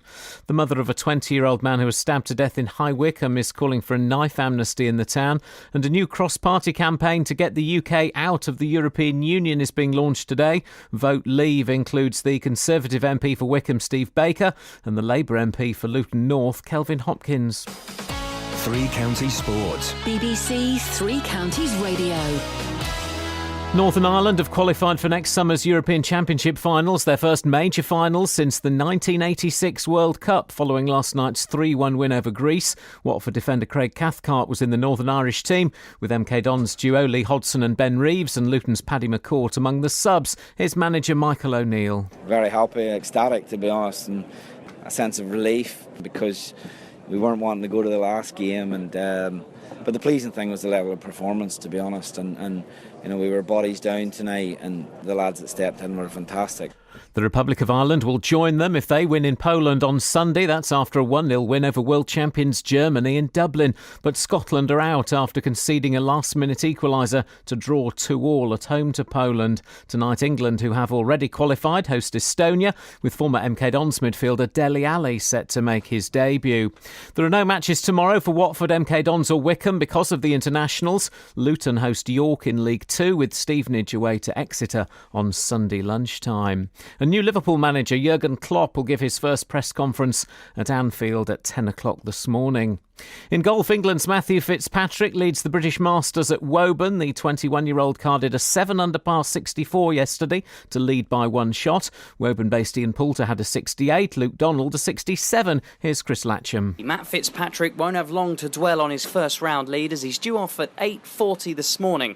The 21-year-old belied his age yesterday, rolling in 6 birdies and an eagle in a 7-under par 64 in front of 15,000 spectators. Today, though, we'll test how he leads from the front because 4 players are within one shot. One of those is Lee Slattery, fresh from winning in Russia last month, and Scotland's Mark Warren, who'll be looking to impress his playing partner, Europe's Ryder Cup captain Darren Clarke. And practice starts shortly for Sunday's Russian Grand Prix. Hertfordshire's Lewis Hamilton leads the Drivers' Championship by 48 points with 5 races left this season. BBC Three Counties News and Sport. The next full bulletin is at 8.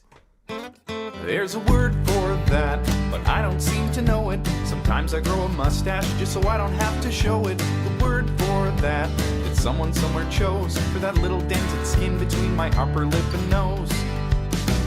There's a word for that. What does it start with? The word for that. I'd sound so smart if I only knew the word for that. Perhaps you do. The word you're looking for is philtrum. There's a word for that. It may come to me soon. It dangles down in my mouth and it's often in cartoons. The word for that. It seems like such a drag to not know what to call that little fleshy punching bag. There's a word for that. What does it start with? The word for that. I'd sound so smart if I only knew the word for that. Perhaps you do. Do you mean uvula? There's a word for that. It's on the tip of my tongue. Well, actually underneath it, and has been since I was young. The word for that, although I wouldn't quote, it likely stops my tongue from disappearing down my throat. There's a word for that. What does it start with? The word for that. I'd sound so smart if I only knew the word for that. Perhaps you do. What does it start with? The word for that. I'd sound so smart if I only knew the word for that. Perhaps you do. Oh, you nuts, it's frenulum. You nuts. Morning, Mark. Morning, Ian. What you got for us, boss? You all right? Oh, no, leave her out of the equation, please. Why? She is the show as well, isn't she?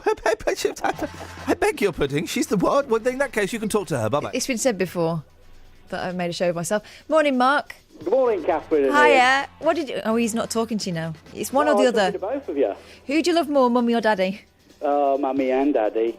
That's just weird. I don't like that. I don't like that sentence at all. What you got, Mark? Right. Did you find out about the egg? No, no. Who was it who called in about it? I did. You got a picture of the scenario yesterday morning. Yeah. I'm sitting at my table, and you get the guy turning about holding an egg in Let one me just hand explain and for those. another egg. For those who missed it, we had a very, I'm going to say, dour gentleman phone in, and he wanted to know why. And it took me ages to work out what he was talking about. Okay, so you've got an egg in your left hand, an egg in your right hand. You hold the left hand up, you hold the right hand underneath it, and then you put an egg in the middle. So they're kind of going as it's an eggy column. Right. This was Will from Sundon Park. Will, and he wanted to know why the middle egg would then spin around. Well, I sat there trying to do combinations of trying to balance these eggs. Anyway, I got one in the one hand, and I thought, well, I can't do it. So I thought, you're going to break these. So what I did, I thought, I'll do it. I'll try it another day. So as I put the eggs on the table, I thought, right, I went to the time it took for me to lean back onto the kitchen surface and get the egg box to put them back in. One of the things had rolled on the flipping floor. This is right. This is 8 o'clock, the news has come on, and I've got to get out the door at 10 past 8, and here I was trying to clean up egg. Take all this egg, and I texted you at the same time. I did text you yesterday about I thought that was a joke when you texted in saying I've smashed the egg on the floor. I thought you were joking. No, if it had been caught to 80, and I would have actually phoned in. It's not a good idea. Here we go. The time it took, 10 seconds, the egg had rolled off the table onto the floor. Here we go. This is what I'm establishing from all of these talks of eggs. Eggs are haunted. That could be the only explanation for it. Eggs are haunted. That's got to be it. Did anybody work it out? Hang on a second, Tony. Oh, hello, Ian. Did you do the egg thing? I did, and I was amazed that it happened. So what did describe it? Because I still don't really understand what's supposed to happen. The middle egg is supposed to spin around. Yeah. But how is that possible? Well, didn't know for sure at the time, but it certainly happened. And as I say, I was amazed, because this looked staggering. So, in the true light of scientific pursuit of the truth, I did an experiment to try and Tony, you did an experiment. Thank you very much. Thank you, Mark. Thank you. Oh, dear. Yeah. Oh, come on. What were the results? Were they excellent? Oh, guys. Extraordinary. Oh, Catherine, you had to go and ruin it. Oh. What? So what happened? Well, what happened was I decided to get rid of the curved surfaces on the tops of the eggs from the experiment, which... How did you get rid of... Did you sand down eggs? No, I used a couple of mugs. Well, me and Catherine, by the sounds of it, the way this conversation's going, yes. No, I mean the sort of mug that you actually drink out of, rather than any other sort of mug that may spring to mind. And it still happens.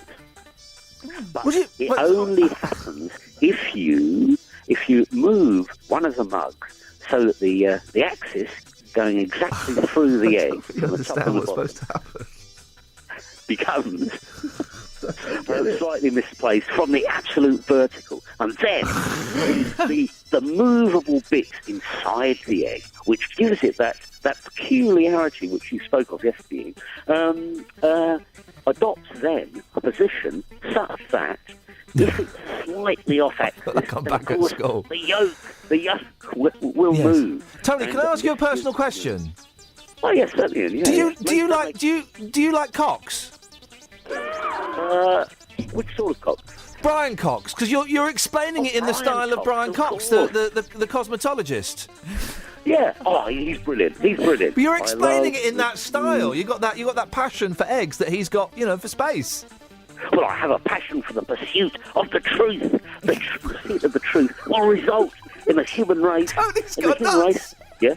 Tony's gone nuts. I've never heard him like this. Is this music underneath? Let's get some. We need some calmer music. Hang on a second. Okay, let's have some calmer music. Here we go. This will start. Yeah, something from Calm. That was it. Okay, we'll have this. This is a bit calmer, isn't it? Beautiful. Yeah. Beautiful. Okay. Right. Yeah, Calm down. Mark, are you following any of this? Yeah, I'm trying to. Have you got any more eggs left, Mark, or have you dropped them all? No, I haven't. I had the omelette last night with the remaining eggs before I threw them still on the don't. floor. So you put yours in. I don't even know why I'm having this conversation because I've got no idea. Radio is, the theatre of the mind, and I'm supposed to be able to describe in words what's going on. I don't even understand what's going on. It sounds like the Naked Scientist type thing. We used to do that on Radio Cambridgeshire. Brilliant. What? Be naked?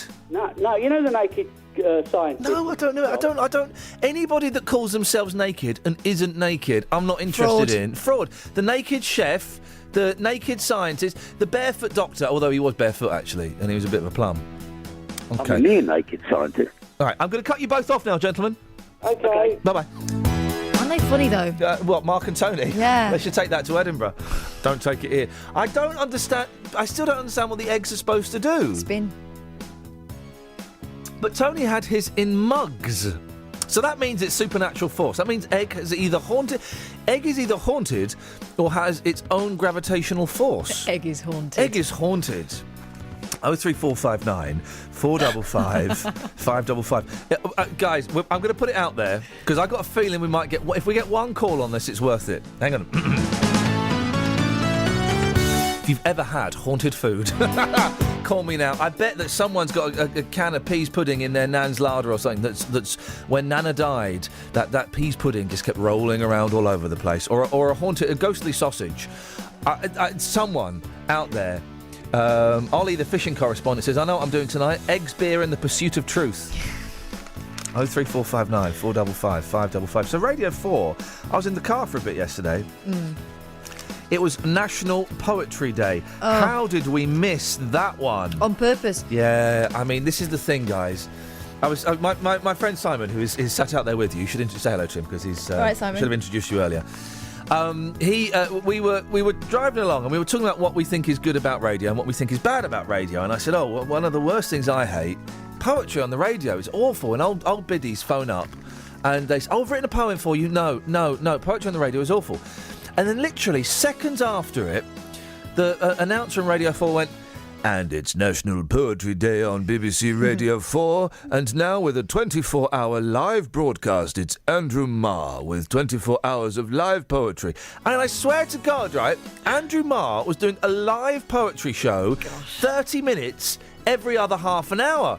So on the half an hour, well, yes, I'm Andrew Marr, and today this poem we're going to... And he had all these boring old people read it out. Ian Hislop reading, like, 17th century poetry. And then some woman analyse it. This is the reason why people hate poems. 2 reasons. 1, it's rubbish. 2, because we had to analyse them at school. If something needs analysis, then it ain't worth... I tell you why the Liam Neeson series of movies Taken is good, because you can just watch it. Yeah. Watch it. You got it. His daughter, then it's his wife, then it's his daughter again in the third one. Beautiful. I've got it. I don't need to write an essay about it. I don't need to deconstruct it. Liam Neeson has deconstructed it himself. His daughter's been taken. He's got a gun.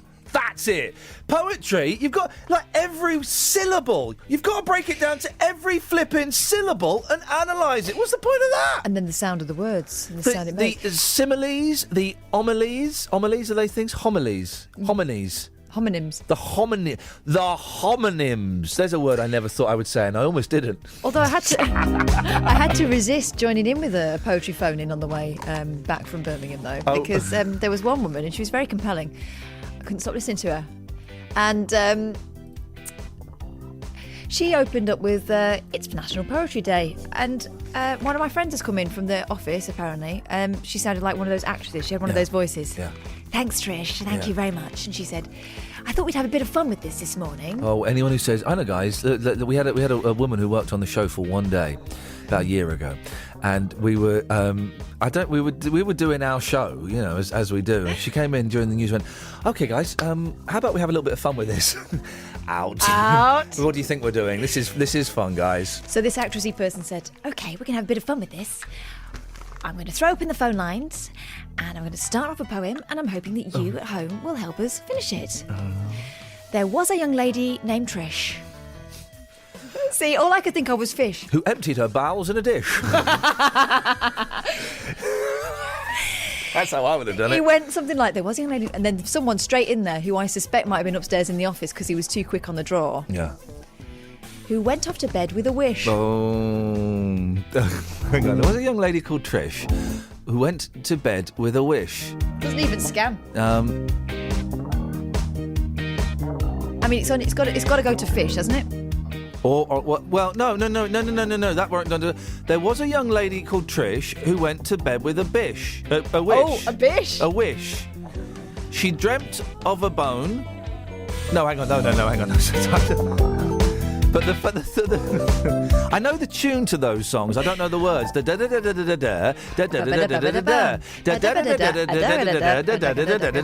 that's seriously, guys, poetry on the radio. Radio 4 was doing, and bless Andrew Marr, you know, I've still not quite worked out what Andrew Marr's for yet. I watch him and I listen to him, and I don't quite know. Apart from being tedious, I've not worked out what his power is yet. You should know better than that, though, surely. Surely. I mean, it was just... And he was, Andrew Marr, acting poems. Oh, dear God, it was... Oh, no. Travel news for beds, cards and bugs. BBC Three Counties Radio. On the A10 southbound on the Great Cambridge Road from Cheshunt towards the M25, there are delays. It was after the traffic lights were faulty there earlier on at College Road, but they've been fixed now, so it should start to ease off soon. In Walthamstow, on the North Circular Road, there's a lane blocked eastbound between the Walthamstow Avenue and the Cooksbury interchange, and that's causing delays from the Crooked Billets interchange. On the M25, there are queues anti-clockwise from junction 17 Maple Cross to 16 for the M40, but it's looking fine on the M1 at the moment in both directions through the roadworks between junction direction, 12 for Flitwick and 11 for Dunstable. Samantha Bruff, BBC Three Counties Radio. Thank you, Sammy. I've just opened my emails. There's loads of emails. Have I done something wrong? It normally means I've said something litigious or sweary. I'll have a look in a minute. Where are we now? 7:46, Friday the 9th of October. I'm Iain Lee. These are your headlines on BBC Three Counties Radio. The mother of a 20-year-old man who was stabbed to death in High Wycombe is calling for police and councillors to rethink their decision not to have a knife amnesty in the town. A new cross-party campaign to get the UK out of the European Union is being launched today by Luton MP Kelvin Hopkins and Wycombe MP and friend of the show, Mr. Steve Baker. Oh, I bet he'll do interviews for that. Not about a school for deaf and disabled children that's closing, though. And a former prison officer at Woodhill Prison in Milton Keynes has been awarded nearly £500,000 in compensation after slipping on ice outside the jail. Let's get the weather with Elizabeth. Beds, Hearts and Bucks weather. BBC Three Counties Radio.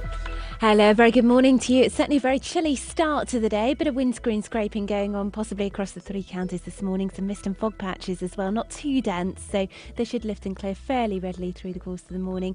There's lots of sunshine around as well. Some blue sky about this morning. Probably a bit more fair weather cloud this afternoon, but not quite as much as we saw yesterday. Top temperatures up to around 16 Celsius, 61 in Fahrenheit. So it's going to feel nice and pleasant in the sunshine with just a light breeze. Now, as we head into this evening and the overnight period, there won't be quite as much mist and fog forming because the air is going to be dry, but it will still feel really quite chilly underneath largely clear skies.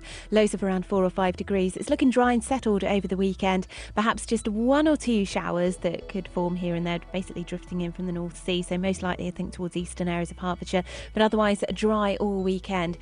There will be some sunny spells around at some rather chilly nights, and the wind is going to pick up. It's coming in from the east, so it's going to be feeling really quite chilly. So do allow for a significant wind chill factor, I think, on Saturday, and particularly so on Sunday, and feeling quite cold as well as we head into next week, but otherwise mostly dry. That's the forecast. Thank you, Elizabeth.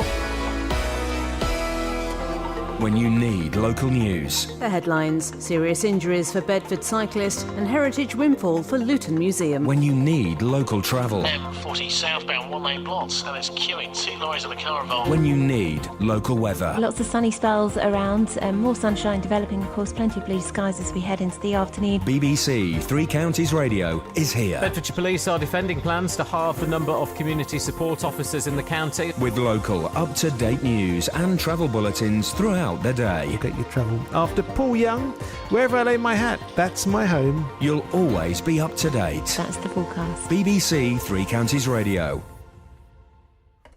03459 we seem to have fallen in love with weather here. It's mysterious, isn't it? Does anyone ever have... I tell you what I did, because I was quite geeky as a kid, and actually my boys would love this. Those, in fact, I might get one. Those weather stations used to get in the back. But when I was at school, I lived on a council estate in Slough, so the weather station we had at the school, it was a yogurt, it was a ski pot. Yeah. What else did we have? We had like we had a cock, a weather cock made, a weather vane made with a spinny on top. I think it was made with plastic spoons. I've got a feeling. I seem to remember it being made with plastic spoons. It caught the wind. I'm sure the Met Office used something similar. And I used to love it. You go right. We go, and no one ever asked. Why are we measuring the rain? Why are we measuring the rain in this yogurt pot? No one ever asked that, and it's an. The answer will be because it kills half an hour. It kills half an hour, guys. That's what it's for. Well, I might have a little now. This next story, right? Well, how do I say this? A gliss gliss. Is this before I do this, right? Is this real? Yes. Wowzers. Okay, this is an incredible story. 5 weeks ago, a fire destroyed the lofts of 2 homes in Tring, leaving the owners homeless. The probable cause is a gliss gliss. I'd never heard of a gliss gliss. It's a type of dormouse. It was, this is fascinating. It was introduced to the town when the rodents were deliberately set free from the eccentric Walter Rothschild's private animal collection in 1902. It's like the island of Dr. Moreau. It's just... Apparently they're massive as well. Really? Mm-hmm. Wow. I'm going to Google one in a second. A conference is taking place today, which has been organised by the Chiltern Woodland Project and it features research into the Gliss Gliss. Well, it is a serious story because Andrea Lane is one of those people whose home was affected by the fire. Morning, Andrea. Morning. Tell us what happened. Well, I don't sleep very well, so I happened to be awake about 1 a.m. and started hearing these little noises in the loft.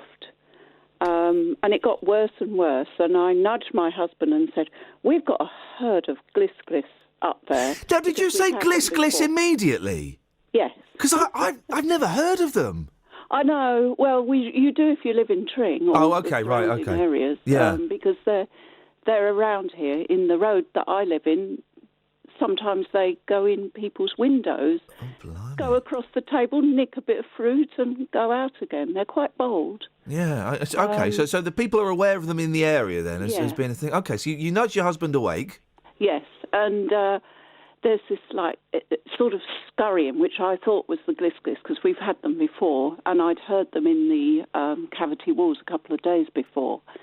And he sort of woke up and listened, and he said, "Don't think that's Gliss Gliss. I think the cat's shut in." So off he went to have a look, looked out the back window and said to me, "Quick, call the fire brigade, there's a fire." Oh, no. So I jumped out of bed, got the phone, ran downstairs, calling the fire brigade to go outside because it was next door in their loft. Yeah. To go outside and make sure that they were up. And they were actually out of their house, so they'd obviously heard it a few minutes before us. Yeah.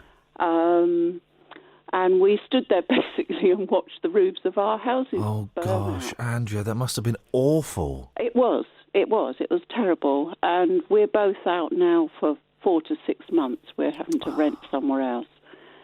So it's break 2 hours, unfortunately. Oh, flipping it. I'm assuming the insurance pays for you renting somewhere else, does it? That covers that. Okay, so that's something. And the houses can be repaired. They're not completely not complete wrecks. No, our neighbour's house, the whole of the roof has gone. It's like a skeleton. Oh, dear.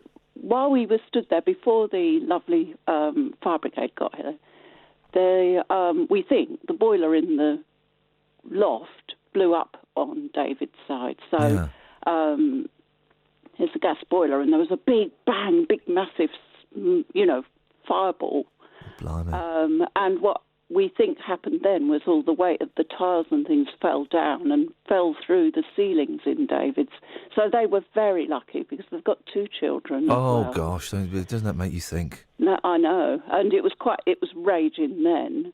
And up till then I was thinking it was just David's house, but it did spread through 2 hours after a little while. And everyone's well and healthy and safe. No one was hurt. Okay, well that's a blessing. Which is a good thing. Yeah, and which is a very good thing, Andrea. Yeah. And it will get fixed. So yes. Again, that's another good thing. So when do you reckon you'll be back home? Well, they said 4 to 6 months when they first spoke to us. Yeah. You're going to be home for Christmas? No. Oh. No, because it happened in September. Yeah, we reckon, I don't know, March probably, because the scaffolding's only just gone up.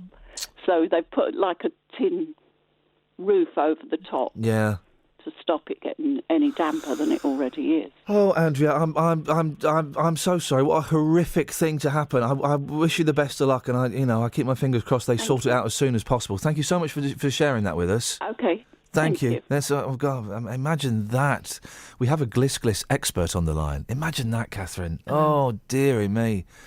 Dr. Pat Morris is a Gliss Gliss expert and is presenting a speech on the creatures at the Chilterns Woodland Conference. I'd never even heard of them, Pat. I'm looking at them. They look kind of like a cross between a sort of squirrel and a mouse type thing. Yes, they're like small squirrels. You've probably not heard of them, probably because you don't live in the affected areas. The problem is quite localised. So is it only because this fruitcake, Walter Rothschild, released these into the wild? Well, I wouldn't call him a fruitcake, and he did so for what in those days was considered a good reason. But yes, he imported some and released them at Tring Park. So what was his reason then? What was his good reason? Well, this country is an island, and it has fewer animals on it than on the continent. And he and a number of other influential zoologists of the day, including the Duke of Bedford, felt that it was a good idea to make good some of the deficit. And so various things were imported, like grey squirrels, muntjac deer, edible dormice, glisclis, and edible? And that's what they did. Well, you can eat them? Well, the Romans used to eat them, and some people in Mediterranean countries have done so well into recent times. I think they still hunt them in Slovenia, for example. Right, OK. And obviously they didn't deliberately set out to cause a fire, but can they? They can obviously cause damage. Well, I can't comment on that particular case because I don't know what the evidence was or whether it's been proven yet, but certainly they are rodents like rats or squirrels, and they will gnaw things like electric cables, and so there is a possibility, yes. And at one time there was a story that they were gnawing the organ pipes at Aston Clinton Church and causing the thing to go out of tune. So that they will actually do gnawing, and that could cause all sorts of trouble. You don't want anyone gnawing on an organ like that. That's going to cause all kinds of problems. Do they serve any purpose, or should we be out there with traps? You can't trap them because all dormice are protected throughout Europe. Clever. And so although they are an introduced pest here, technically they are protected species, and so you're supposed to have a licence to catch them, though I think any householders that were troubled by them seriously would be forgiven for taking action. But you have to be careful because that isn't legal, and there aren't, and you mustn't use poisons on them and so on. And it's just in this area, Pat. They've not kind of spread out any further. They've not spread far because they're animals typically of the high forest, and so the open areas of the Vale of Aylesbury have limited their spread to the west. But they're spreading elsewhere. They've got as far south as Reading now, and of course because people do catch them or accidentally transport them, they've been taken all over the place. So I've seen one from Essex, I've seen a stuffed one down near Winchester, they were down in the New Forest. And goodness knows where else they might be, because it takes a while for the numbers to build up sufficiently for them to be noticeable. I'm seeing some pictures of people holding them. Are any good as pets? They bite. They bite really nastily. So do my kids. So, yes, if you reared babies, they probably make pets, though being nocturnal animals, they're not very suitable.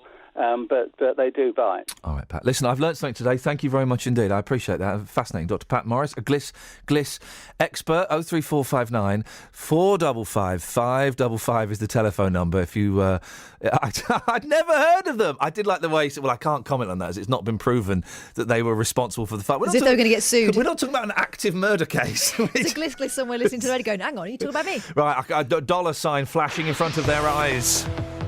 Travel news for beds, cards and bugs. BBC Three Counties Radio.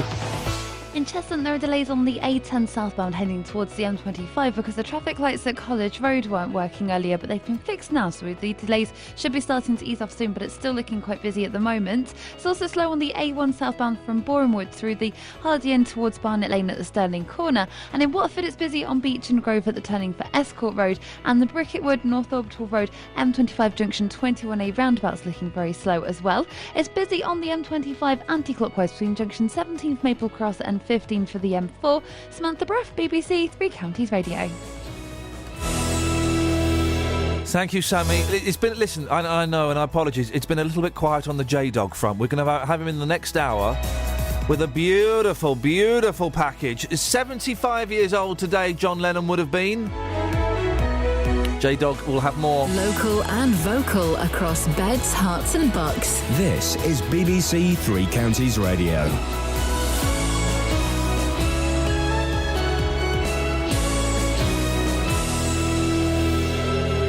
It's 8 o'clock. I'm Simon Oxley. The headlines: bereaved mother urges rethink on Wickham knife amnesty. MPs from this region backing Vote Leave campaign. And St Albans sinkhole still moving. BBC Three Counties Radio. The mother of a 20-year-old man who was stabbed to death in High Wycombe is calling for police and councillors to rethink their decision not to have a knife amnesty in the town. Moya Griffiths, whose son Jordan was murdered 6 years ago, believes police amnesty boxes could save lives. The idea was proposed at a Wycombe District Council meeting this week, but Moya told this programme she's mortified it wasn't supported. Well, I just hope that by speaking out, both Thames Valley Police and Wycombe District Council will definitely have a change of mind and heart on this.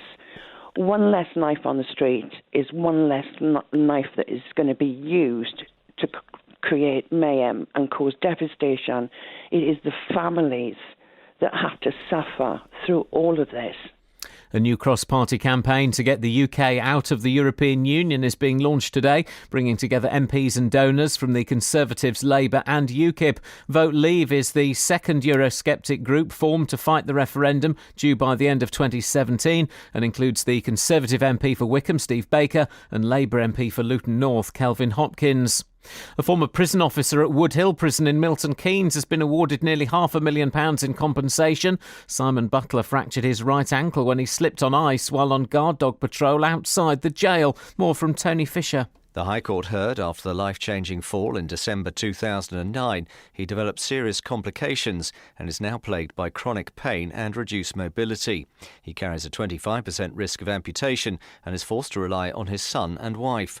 The 47-year-old sued over an alleged negligent failure to grit the area where he fell, and the Ministry of Justice accepted he should be compensated. The family of a man from Luton who died in a plane crash on Saturday have paid tribute to him, saying he was a devoted husband and father. First Officer Francis Simmons, who was 46, died when his light aircraft came down in Chigwell. He leaves a wife and a 7-year-old son. The pilot was also killed.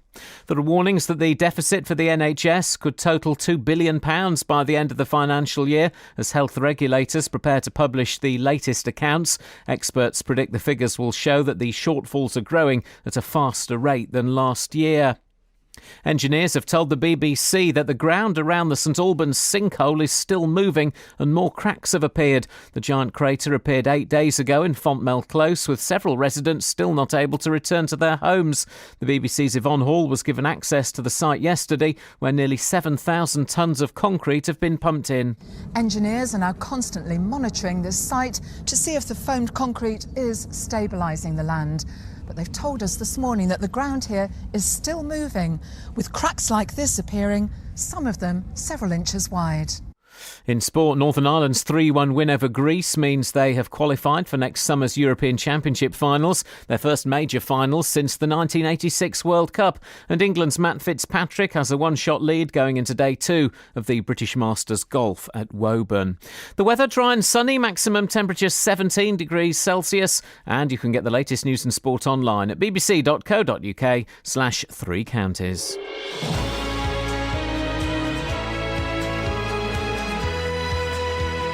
Well, isn't Facebook a snarky, dark, horrible place? Until you go to the BBC Three Counties page and read the wonderful words that Adrian's written about us. Thank you, Adrian. He's written something really nice. Have you read it? Go and have a look on the visitors post. Thank you, Adrian. I couldn't possibly comment, but thank you. Ah, dear. It's a weird show this morning because I don't know, are all the newspaper journalists on holiday this week? Because every day this week it's been very, very quiet in the papers. Anyway, we struggled to find something for Dealey. Dealey has gone out and about. John Lennon would have been 75 years old today. And wouldn't it be nice if he was still here, but, still releasing, we'd still be waiting for that great album that we'd all think he'd got inside him. It'd just be nice to have him around, wouldn't it? Anyway, Dealey's going to put together a John Lennon package. We're still talking about this thing we talked about yesterday, about if you've got 3 eggs on top of each other and you're holding them, the one in the middle will spin around. But I don't even know how that's possible. If I could be bothered, I'd send one of the team out to buy some eggs, but I'm not putting my hand in my pocket, and I'm actually keener to hear you lot doing it. Boyle? Disco Dave's got a theory about it. Excellent. I guess maybe we'll get to hear that at some point in the day. Across beds, hearts and let's do it now. This is BBC Three Counties Radio. Let's do it now. What's Disco Dave's theory? Ian, the egg spins as the egg white, or albumin, is viscous. Also, the egg contains an air sac, causing a shift in balance. I don't know what that means. Stop that. Oh, OK, so it's perpetual motion. Is that what he's saying? Yeah, if you want. OK, well, fine. There we go. Still don't quite understand it, but I still don't even know actually what happens. Could someone film it? Thank you, ladies and gentlemen. Of course, I forgot that we have the technology. If you've got a Betacam or a VHS video recorder 3 eggs. and a blank tape, or you only need, if you get, you can tape it after EastEnders or Ghostbusters 2. Put it in and film it and send us that video cassette recording as soon as possible. And hopefully within the next 2 weeks we'll be able to know what the heck we're talking about. 03459 455 555 is the telephone number if you want to give us a call. Now, a man has been awarded almost £500,000 in compensation after slipping on ice during the course of his work at Wood Hill Prison. Simon Butler was a prison officer on guard dog patrol when he fell, fracturing his right ankle. The High Court heard that complications which developed afterwards means he now has a 25% chance of becoming an amputee. Jim Tassell is an independent health and safety consultant. Joins you now. Morning, Jim. Good morning, Ian. Now, we don't know the exact details of this case, but what are the kind of factors? Because I know I've had a couple of emails, and maybe I'll read some in a minute, from people kind of scratching their heads at how this much money could be awarded for someone slipping on ice at work. How does the compensation system like this work? Well, it works really not on the basis of, was it a slip on the ice? It works on the basis of what has the person suffered as a result of the accident? So without going too close to this particular case, you've got somebody who's been injured. They're not able to pursue the life that they had before because of the accident. And the money is really only meant to make up for their needs for care, for all the things that they now need that they previously wouldn't have needed. You know, you got somebody at the age 50, they were expecting to carry on working for 15 years. So there's lost income. What about their pension? What about the care costs? And then something on top for pain and suffering. Now, if I was to say to you, right, I'm not able to work, I need compensating in terms of my lack of ability to earn, how much money do I need to set aside? Compare this to the low rate of annuities at present. How much money do I really need to set aside to get a guaranteed income over the next 15 years? And it starts to become big money. Yeah. And listen, I'm just playing devil's advocate, Jim. This isn't necessarily what I believe. But slipping on ice, do you know what I mean? How much responsibility does a workplace have to take, and how much of it is it individual responsibility? If it's in the workplace and if it's work-related, then the focus is first on the employer. You know, if you ask people to go out at some time early in the morning to do a patrol, question then is, what's it going to be like, not in the middle of summer, but in the middle of winter? Now, we don't know all the circumstances. Let's not go too close. Yeah, no, we speak vaguely about vagaries and, be general, yeah. Really, there is an expectation that we do know that winter happens every year, and we do know that we get ice, and we do know that people slip over it on perfectly valid things. It may be as simple as you walking from the BBC car park into Three Counties Radio. Oh, yeah. Right? And you're coming in first thing. Actually, you're quite a good example thinking about it. Oh, blimey, don't tempt me. This show is cursed, Jim. When we say things like this, it actually happens. So I'm going to come and sue you. But go on, use me as an example. That's a Chinese perspective on it. If you talk about it, it'll happen. But park that for a moment. I like you, Jim. I like you. You know what? You're coming back on again. As an example, because everybody knows the BBC, and we can all talk about it. We've all got a view about it. Yes, go on. There will be somebody in Three Counties Radio who wears a hat that probably says something like facilities. Yeah. And at this time of the year, if they're doing their job properly, and I have no doubt in the BBC that they're doing exactly that. Everything's above board here at the BBC now. It has to be. Got to say that, haven't we? Yeah. No, joking apart. There will be somebody at this time of the year, or possibly last month, who's saying, how did it go last year? Yeah. We know we had various bits of ice and snow. How did we respond? Who's the person who comes in at 4 o'clock in the morning to open up? Who's first in? Who's able to then say, do you know what? It is slippery on the slope from the car park or whatever, and get the grit out before all the really serious people like you leap out of your Lamborghinis and head for the office. May God bless you. So that's Simon Oxley, the newsreader. I hope he's listening. He better find out where the grit is, because it's his job to grit and salt the streets. Well, there you go. And you see, even in somewhere like Three Counties Radio, you know the person who's going to do it. Yeah. We hope that Simon knows that as well. You lot, health and safety, you get bad press, don't you? Because of all these made-up stories in the newspapers about kids aren't allowed to play conkers. It's health and safety gone mad, or I wasn't allowed to go into Asda for health and safety reasons. Health and safety, at its very essence, is about people going to work or going about their daily lives and not being killed or being seriously injured. It's quite serious. It has. Why has it developed into a sort of joke in some areas of the media, do you think, Jim?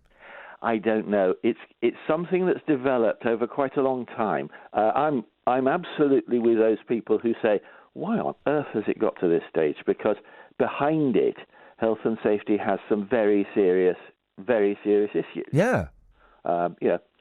4,500 people a year dying from asbestos-related diseases.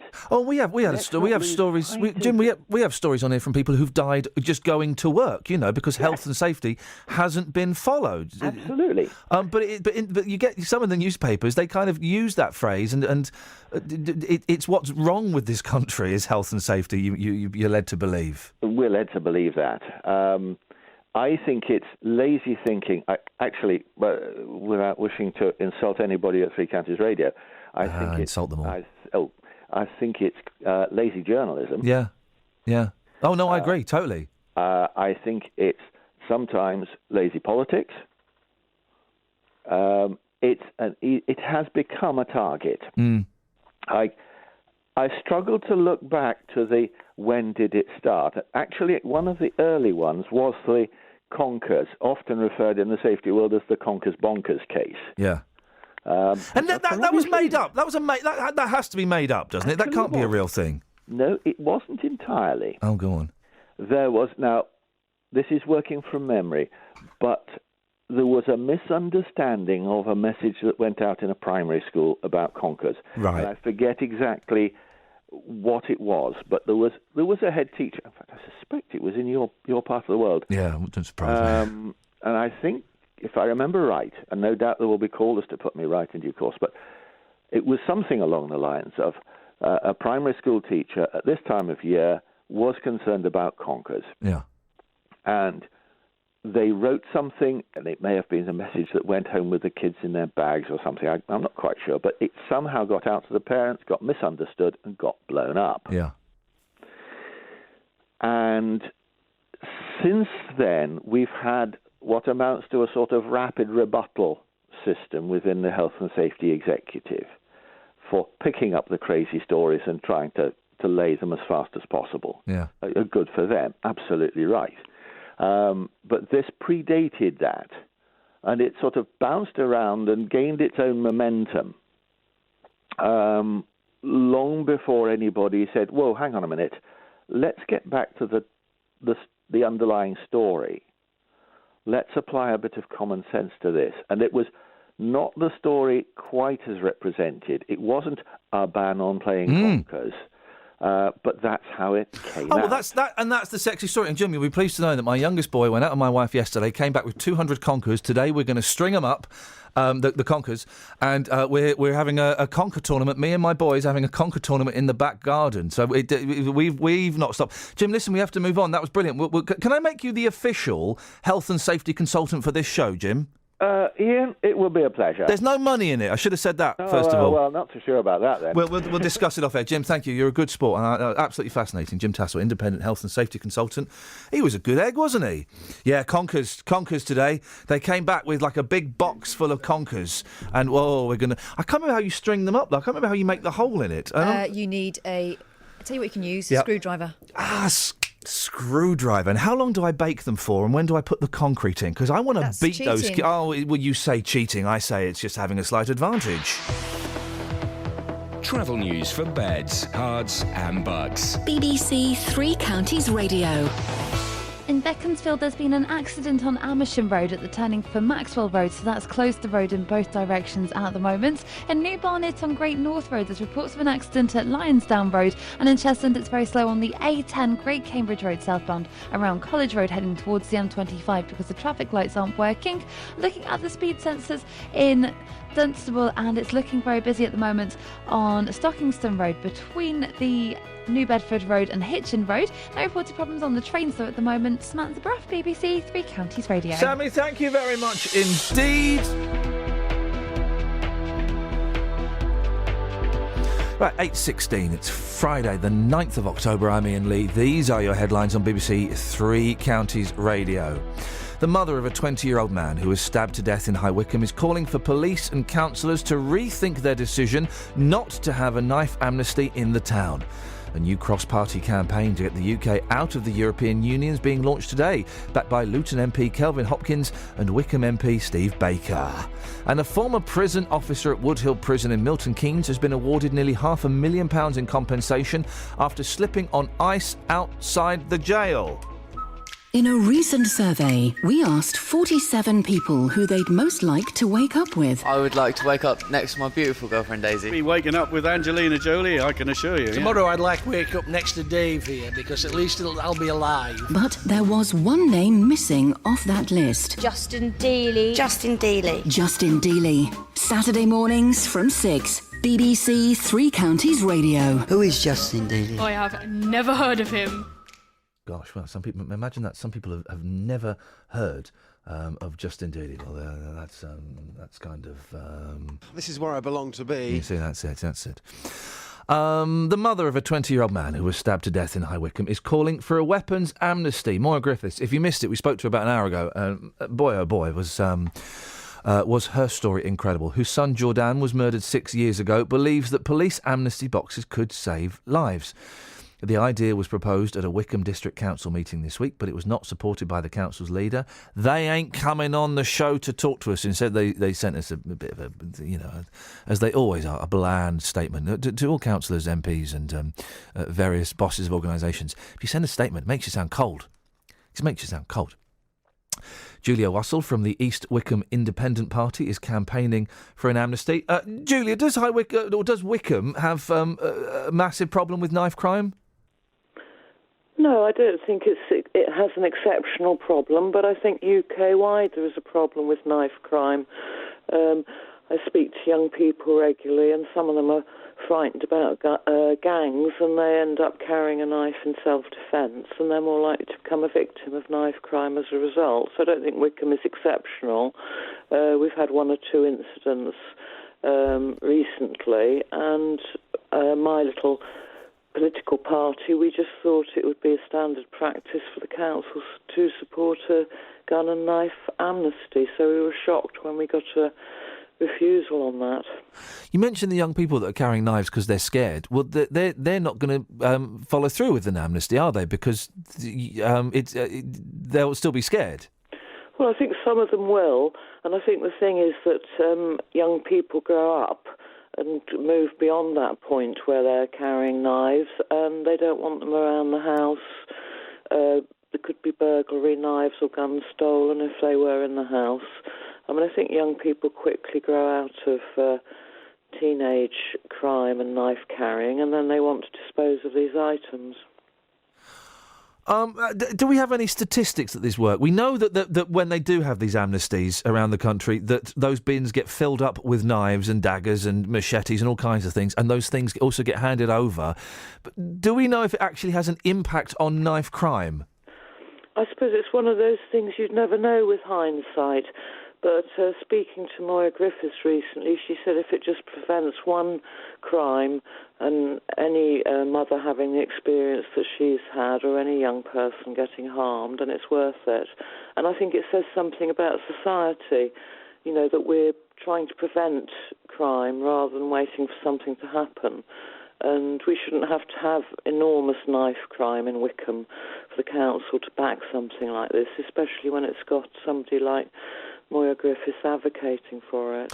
Katrina Wood from Wickham District Council didn't want to come on, didn't think it was important enough to come on, but sent a statement. Wickham District Council sent this statement. The number of reported violent crimes in the Wickham District has increased a little. We are told in these circumstances that Thames Valley Police would not ordinarily launch a knife and gun amnesty. Then they tell us to go and talk to the police and not the council. But it was the council that objected to it. It was the council that objected to it, and, I've been sort of involved with advertising these amnesties in the past, and I don't think it's particularly controversial. Are they They're not that. I wouldn't imagine they're that expensive to run either, are they? I mean, there'll be a small outlay, I would have thought. Well, I went into the police station to ask, and they just said that they ordered a bin when they have these amnesties, and obviously there's, the staffing cost. But I think it would be a small price to pay to prevent any future crime. And I just think it says something about agencies working together, concern about previous victims, prevention for the future. And, it gives the message out, you don't need to carry a knife or gun. If Wickham's that safe, well, just give up what you've got. And they've been successful in the past. Julia, thank you very much. Nice to talk to you. Julia Wassell from the East Wickham Independent Party. This is Iain Lee on BBC Three Counties Radio.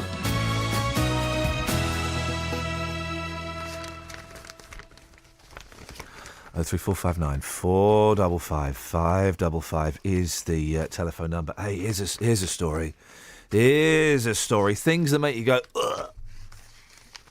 And do you know what I've not had since eating meat? It's been a good 18 months now that I've been chomping down on sausages after 26 years of vegetarian.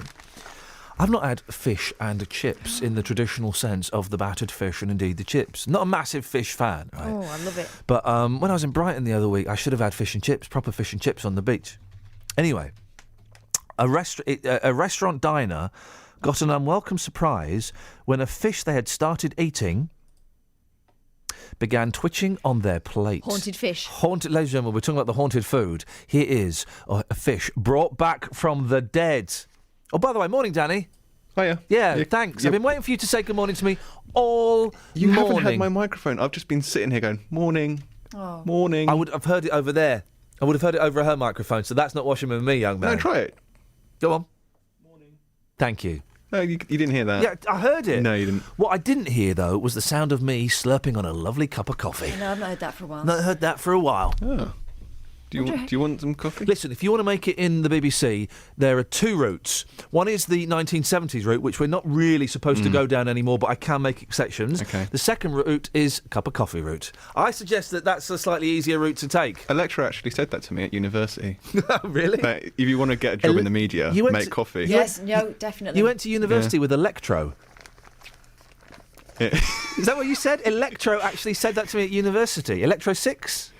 Yep. That's a breakdancing reference. He was my lecturer. Wow, Electro the Lecturer. That's brilliant. That's brilliant. Yeah. Think about what you've just done whilst pouring hot water into a cup of brown stuff. Coffee! Before you get ideas above your station. Dennis! Good morning. Now, someone sent me something. I've not heard it yet. Shall we have a listen? Yes. Playing a very dangerous game here. If I press my comma, this comes up. It's Dennis from Dunstable. It's Dennis from Dunstable. Who the hell put that in? I think, and it's difficult. I think that's from Russ. And I guess at the end of those things, you're meant to say thank you. Thank you. I guess we're meant to say thank you. Well, I don't know that. It's nothing to do with me, I promise you. I rang up about your conkers. It's a chance to be a very fun thing. personal. Go on. Yes, I had a man looked at yesterday because they thought I got a hernia. However, conkers dipped in vinegar and then dried are in fact dangerous because they splinter. When you get a very hard conker and they hit it and it splinters, that's time that It's called a win. Safety. Just you know what? Just grow up. Why? Grow. When I say grow up, I mean. To a 90-year-old man. Yeah. Come on, guys. If a conker splinters, so what? Kids' eyes. Safety specs. How many? Of course, all of our children will be wearing hazmat suits when they play conkers. Yeah, that's right. How many kids have been killed by conkers? I don't know. And how many kids have been blinded by conkers dipped in No, vinegar? I'm not. I'll tell you. None. Well, I'll tell you what. None. Yours might be the first. Oh. Were you threatening me? No, I'm not warning you. We used these things like conkers. It was a season in my day. It's disgusting. It's disgusting. You see? It's disgusting. Yeah, it's disgusting. It's Yes. disgusting threatening a child like that. Well, it's conker season now. Yes, but I'm saying we used to have things like marbles were one season, bowl and hoop was another. And for some reason or other, these seasons kept coming up. Now, I listen, don't know who Dennis. decided them, but they happened. Normally, we don't do old toys from the 70s, but as you're talking about the 1870s, I think we can just about get away Can with we it. title it Stuff That Can Have Your Eye Out? We did. Steady on. We used to have marble season as well. Yes, the seasons would come and they would go, and it was unwritten, it was unspoken. It just one day all the kids would turn up with marbles, and that was that. And can I suggest for your rhyming thing, how about limericks? Get some decent limericks in. Nope. Not going to do that. It's poetry on the radio. Decent limericks. Decent limericks. Think about that, guys. The fish, with its severed head besides its diced up body, was in a sweet and sour stew. Doesn't this sound deliciously disgusting? But when the customer prodded it with chopsticks, its fins started to flap. However, the diner wasn't fazed and continued tucking in. Determined. There are some places where there are some animals you eat alive, aren't there? Yeah, there are some that you're supposed to eat. Well, I know you cook lobsters alive. That's just, I mean, come on, guys. If that's awful. At least put a blindfold on it if you're going to do You that. put them in the freezer first and they get hypnotised, apparently. No, they don't. They get cold. Freezers make you cold. Hypnotists hypnotise you. You've confused the two yet again. Don't. Anyway, no wonder you've My act isn't taking off and now I know why. You've not given up smoking, but you have got frostbite. That's the reason. 03459. I knew there was a gag in there somewhere. We had to burrow around and we managed to find it. Dennis, you still there? Yes. Why? Why? Because I've got nothing else to do. I missed it. I thought it was Saturday. No, today. And I woke up and heard you talking. I thought, bloody hell, he's working Saturdays as well. Well, we are working Saturdays. Me and Kath doing a show now, midday till 2 o'clock on Saturday I afternoons. thought it was the morning one, so I thought, No, bloody, here's the thing, right? I've lost the day. Everybody I know thought that yesterday was Friday. Everybody. I thought it was Friday. My boy thought it was Friday. His teacher thought it was Friday. A man in the street thought it was Friday. 4 people, including me, yesterday thought it was Friday. Well, I saw the kids coming out of school opposite, and they weren't well dressed up like Fridays. That's what threw me. Dennis, there are many things that throw you, and the kids not coming up like they weren't well dressed like it was Fridays would certainly throw anybody. Travel news for beds, cards and bugs. BBC Three Counties Radio. In Beaconsfield, there's been an accident on Amersham Road, so it's blocked in both directions at the moment at the junction for Maxwell Road. And on the Great North Road in New Barnet, there's reports of an accident at Lionsdown Road. In Cheshunt, it's very slow still on the A10 Great Cambridge Road from College Road approaching the M25 after the College Road traffic lights weren't working earlier. And on the A1M, it's very busy southbound around junction 7 for Stevenage. Samantha Bruff, BBC Three Counties Radio. Sammy, thank you very much indeed. It's conker season, guys. Get out there, get some cheap. You want your free entertainment for your kids at the weekend? Go out with a basket and get a load of conkers. Stringing mine up later on today. It's going to be a conker tournament in the Lee back garden, guys. Across beds, hearts and bugs. This is BBC Three Counties Radio.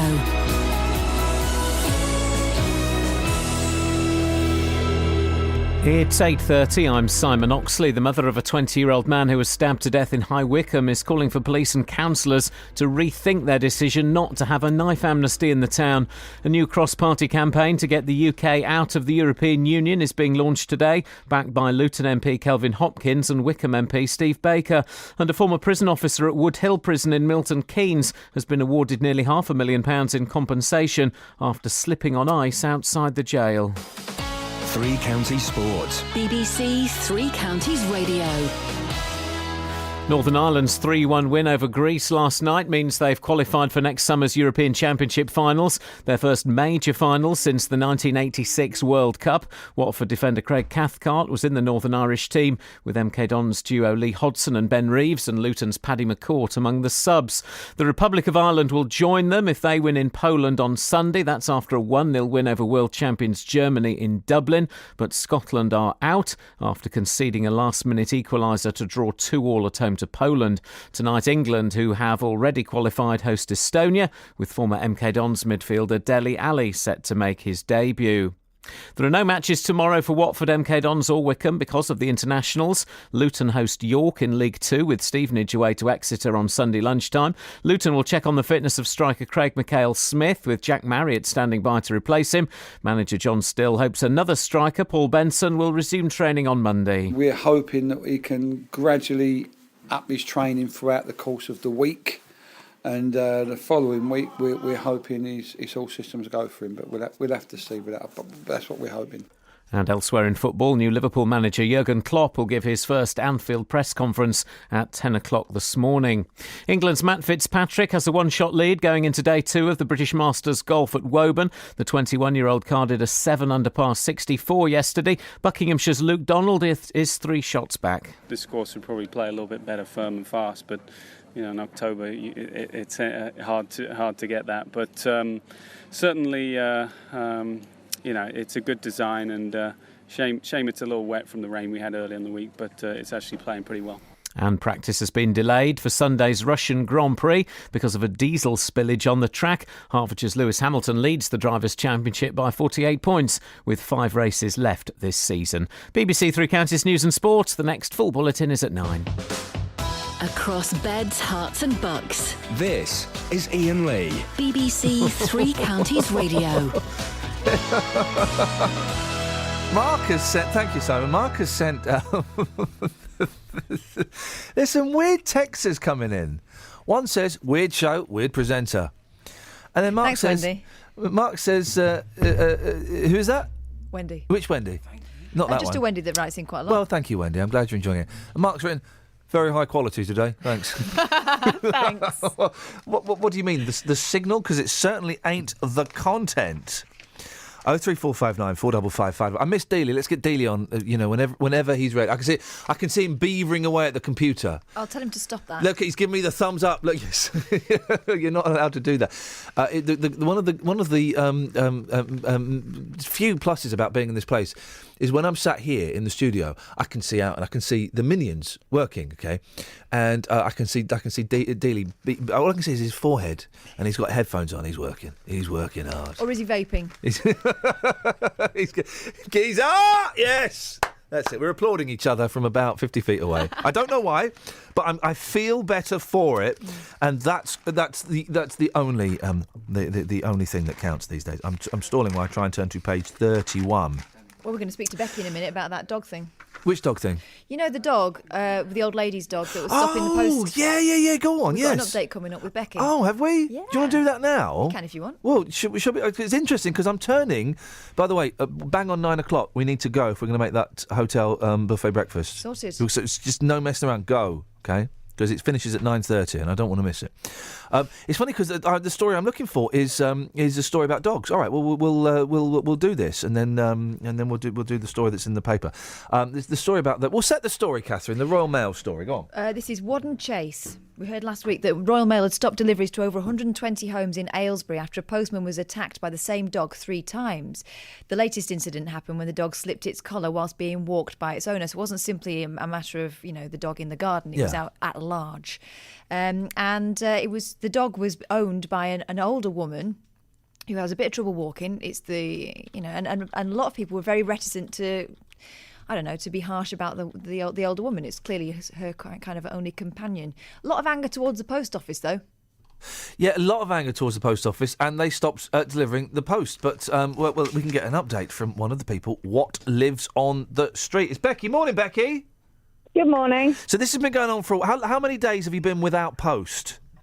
It's been about a week, but we got a letter yesterday saying that they're re-delivering our post now. Ladies and gentlemen, fantastic. There must have been a huge collective sigh of relief throughout the whole street. I'm sure there was. What's changed though? Because as far as we know, and we've learnt that the lady, the elderly lady in question, that may have some difficulties, mental difficulties. We don't quite know, which is why I'm being a little bit vague. But what's changed in regards to the dog? Then have they said? All it said in the letter was that the police and other authorities have spoken to the lady and have told her not to walk the dog before 2:00. Oh, okay. So that the postman can deliver the post safely. Okay, and well, it'll be interesting to see if this woman adheres to that or not. Catherine, you're pulling a face. That kind of solves the Royal Mail's problem, but what about everybody else? If this dog is running around biting people... Yeah, it'll be. Well, I think if she's having trouble, surely that can't be the end of the attempts to help her, can it? Well, I think the counsellor's getting involved, didn't they? When we spoke to, it was Robert, wasn't it? I think we spoke to. He said that a counsellor was possibly going to get involved. The other thing is she's agreed to keep the dog muzzled in the past, and that's not happened. Yeah. So wait and see. Let's keep our fingers crossed, Becky, because it is a real pain in the backside. When your post isn't getting delivered, it is a real nuisance. Well, fingers crossed. That'll be that. And let's hope this lady get the help she needs, you get your letters, no more postmen get attacked, and everyone lives happy and wonderful and fruitful lives. Let's hope so. We'll see what happens. Nice one, Becky. Thanks so much for coming back on. I really appreciate it. You've got our number, Becky. You've got our number if anything else happens. Becky, thank you so much. I can hear him. I know, isn't he loud though? So loud. Anyway, this is this story. There's two stories about nuts people. Right, and it says here nuts. Lynn is nuts for her mutts. What? Lynn is nuts. Dangerous combination. What do you think about that, son? It's disgusting. Isn't it just? Lynn is nuts for her mutts. That's in a newspaper. They've been high-fived around that office. I live with 41 dogs, and they'll get the house over my girl. She won't want it, it'll stink. And the thing is, right, and this is the thing, dog people, because I've got a dog and I'm not getting on with her. But my house now stinks of dog. And everyone that says, "Oh, my house doesn't stink," it does. You just don't know it stinks. I've got my nouse. I've kept my nouse. I know that my house stinks of dog. Every time I walk in, I go, "Oh, I've got a doggy house now." Flipping dog.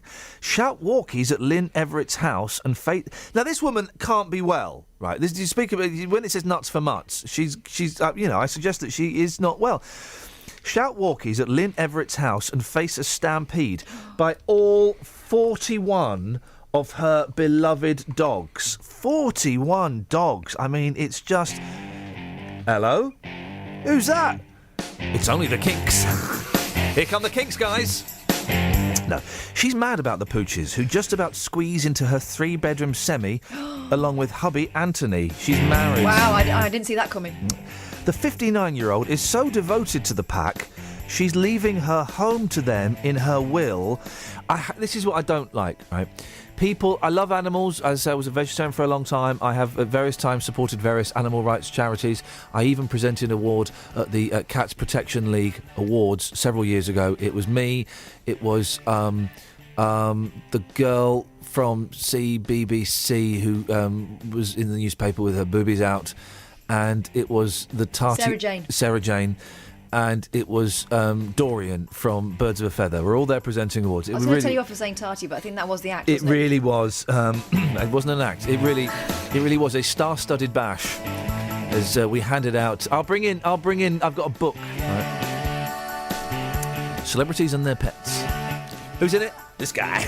Gosh. I was also in the Cats Protection League newsletter.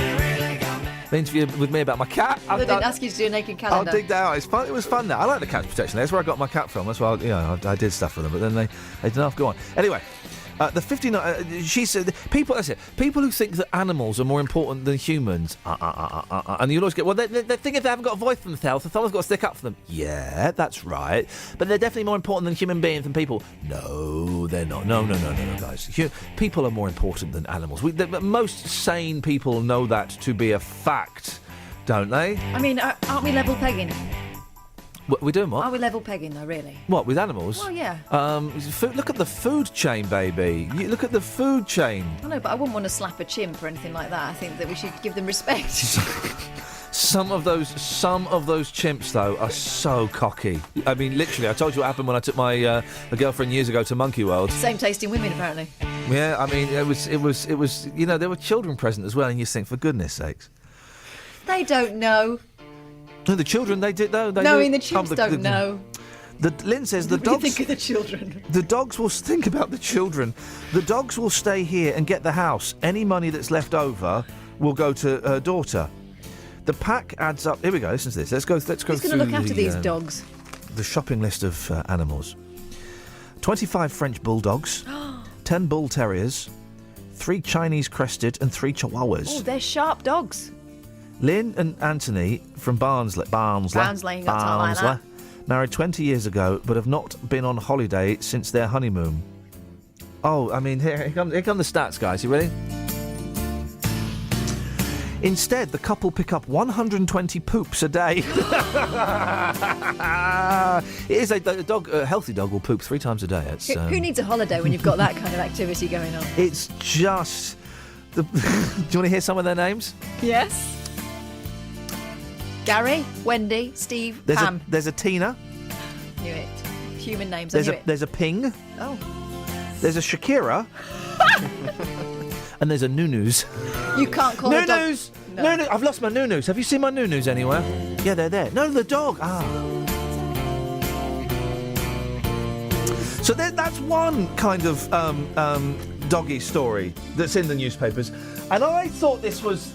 where's the mirror? I need to find the mirror. Because I thought this was the same doggy story. Hang on a second. There's more than one, though. First of all, I thought it was the same person. Because they both look a bit... similar. Genderless. Oh. Now, this is... I'm reluctant to do this because this is a Britain's Got Talent puff story, but... Just don't mention it. Boom, boom, boom. Help me, help me, help me from this squeeze. 60 animals in a 3-bed home cost me a wife.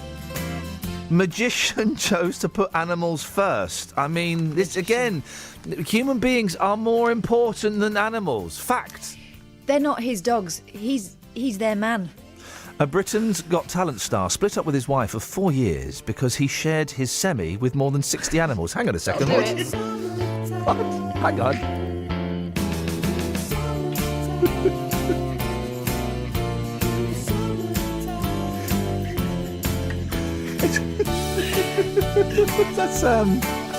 Let me read that again. A Britain's Got Talent star split up with his wife for 4 years because he shared his semi with more than 60 animals. That's what it said. That's grounds for divorce, right? Oh there. gosh, and then you get to his name. No. Magician Steve Lucock and Claire got to the latter stages of Britain's Got Talent with their animalgeek magic show. But the crowded house became too much for Claire and they split. I don't think it's because of the animals. You look at the state of him, he looks like Bon Jovi. Steve isn't too lonely, though. He has 4 turtles in the bathroom. 4 turtles in the bathroom. You need to get a cleaner, dude. Seriously. Or a plumber. Gosh. Oh, OK. Thank you for the day. I haven't got me echo, so don't worry. For the turtles. 3 foxes that sleep on the sofa, 2 meerkats that watch TV with him, and look at this. Warren Manger, who's written this story, is showing off now. Mangy? What do you call a collection of owls? I thought they were solitary beasts. No. Well, no, because they have to have families. A sanctuary? No. What did you say, boy? A sanctuary. No, incorrect. Oh. A hoot? A parliament. Oh. Yes, and nice. it says here, an entire parliament of owls, several parrots, a raccoon, snakes, and even a skunk. He said, I don't have much of a life outside of my animals. I don't go anywhere or do anything. I'm sure there are people who think I'm totally crazy. Yep. But I love my life and my animals to bits. And that is the problem. I think you're loving your animals perhaps just a little bit too much. I mean, really. Travel news for beds, cards and bugs. BBC Three Counties Radio. In Beaconsfield on Amersham Road, that's blocked in both directions at the junction for Maxwell Road because of an accident between a car and a motorbike. In New Barnet on Great North Road, there's reports of an accident at Lionsdown Road, and on the Great Cambridge Road southbound in Cheshunt, it's very slow approaching the M25 junction 25 for Enfield. That's after some traffic lights at the turning for College Road were faulty earlier on. In St Albans, it's busy on the A414 eastbound between the North Orbital Road and the Park Street roundabout, and on the A1M, it's still very busy southbound at junction 7 for Stevenage. Samantha Bruff, BBC Three Counties Radio. Thank you very much indeed. Hey, we're nearly done for today. Don't forget, Catherine and I back tomorrow at midday. 8:45, Friday the 9th of October. I'm Iain Lee. These are your headlines on BBC Three Counties Radio. The mother of a 20-year-old man who was stabbed to death in High Wycombe is calling for police and councillors to rethink their decision not to have a knife amnesty in the town. A new cross-party campaign to get the UK out of the European Union is being launched today, backed by Luton MP Kelvin Hopkins. And a former prison officer at Woodhill Prison in Milton Keynes has been awarded nearly £500,000 in compensation after slipping on ice outside the jail. Coming up, we'll have your phone calls. We'll have a little bit of Dealey as well. First of all, let's get the weather. Beds, Herts and Bucks weather. BBC Three Counties Radio. Hello, very good morning to you. It's been a very chilly start to the morning. We've seen temperatures down to the low to mid single figures. Rising now, of course, in the sunshine. Lots of blue sky and sunshine around today. Possibly a few mist patches still lingering. So do take care of your driving. Poor visibility in some areas. But all in all, it's going to be a lovely day. There could be a bit of fair weather cloud as we head into the afternoon, but not as much as we saw yesterday. Top temperatures will be up to around 15 or 16 Celsius. That's 61 in Fahrenheit. A very pleasant day with just a light breeze. Now, for this evening and overnight, it's going to stay dry with clear skies. Some drier air, so I don't think the mist and fog is going to be too much of a problem into tomorrow morning. The breeze will pick up slightly as well. Still lows of around 4 or 5 degrees in some of the more rural spots, so a chilly start to the weekend. Now, the weekend should be mostly dry. We may just see perhaps a couple of showers over parts of Hertfordshire, but they're pretty unlikely. I think most places will be dry. There'll be some sunny spells around at times, but also quite a bit more cloud than today, and a rather chilly and a strengthening easterly breeze, so we have to factor in for a bit of wind chill, I think, on Saturday, and particularly so on Sunday, but dry too into next week, but rather chilly. That's the forecast. Thank you very much, Elizabeth. Hey, there's a breaking news story. We're just putting new batteries into Paul Scoynes, and we'll speak to him in 51 seconds. Every weekday morning. Good morning, Jonathan. Morning. Do you think it's right to tell 1 million disabled people they should get off benefits and find a job? Have your say on today's big phone-in. People who are going to be a nuisance are going to be a nuisance regardless of whether there are things to do. Is it true that people over the age of 65 drink far too much booze? The JVS show fights for your rights and tackles your consumer problems. Waited and the receipt came out, but the cash didn't. It's become a problem of late because obviously the trees got bigger as we've got here. We couldn't shut the French windows. It would appear that they'd buckled. I had a phone call from my daughter saying if we don't get off the train, they're going to hand us over to the British Transport Police. The JVS show, weekdays from 9 on BBC Three Counties Radio. OK, so we've been talking about how basically local police, all police forces across the country are struggling with cash and they're having to make massive cuts. And we've been talking about how this new method of calculating how the money is divided is being introduced.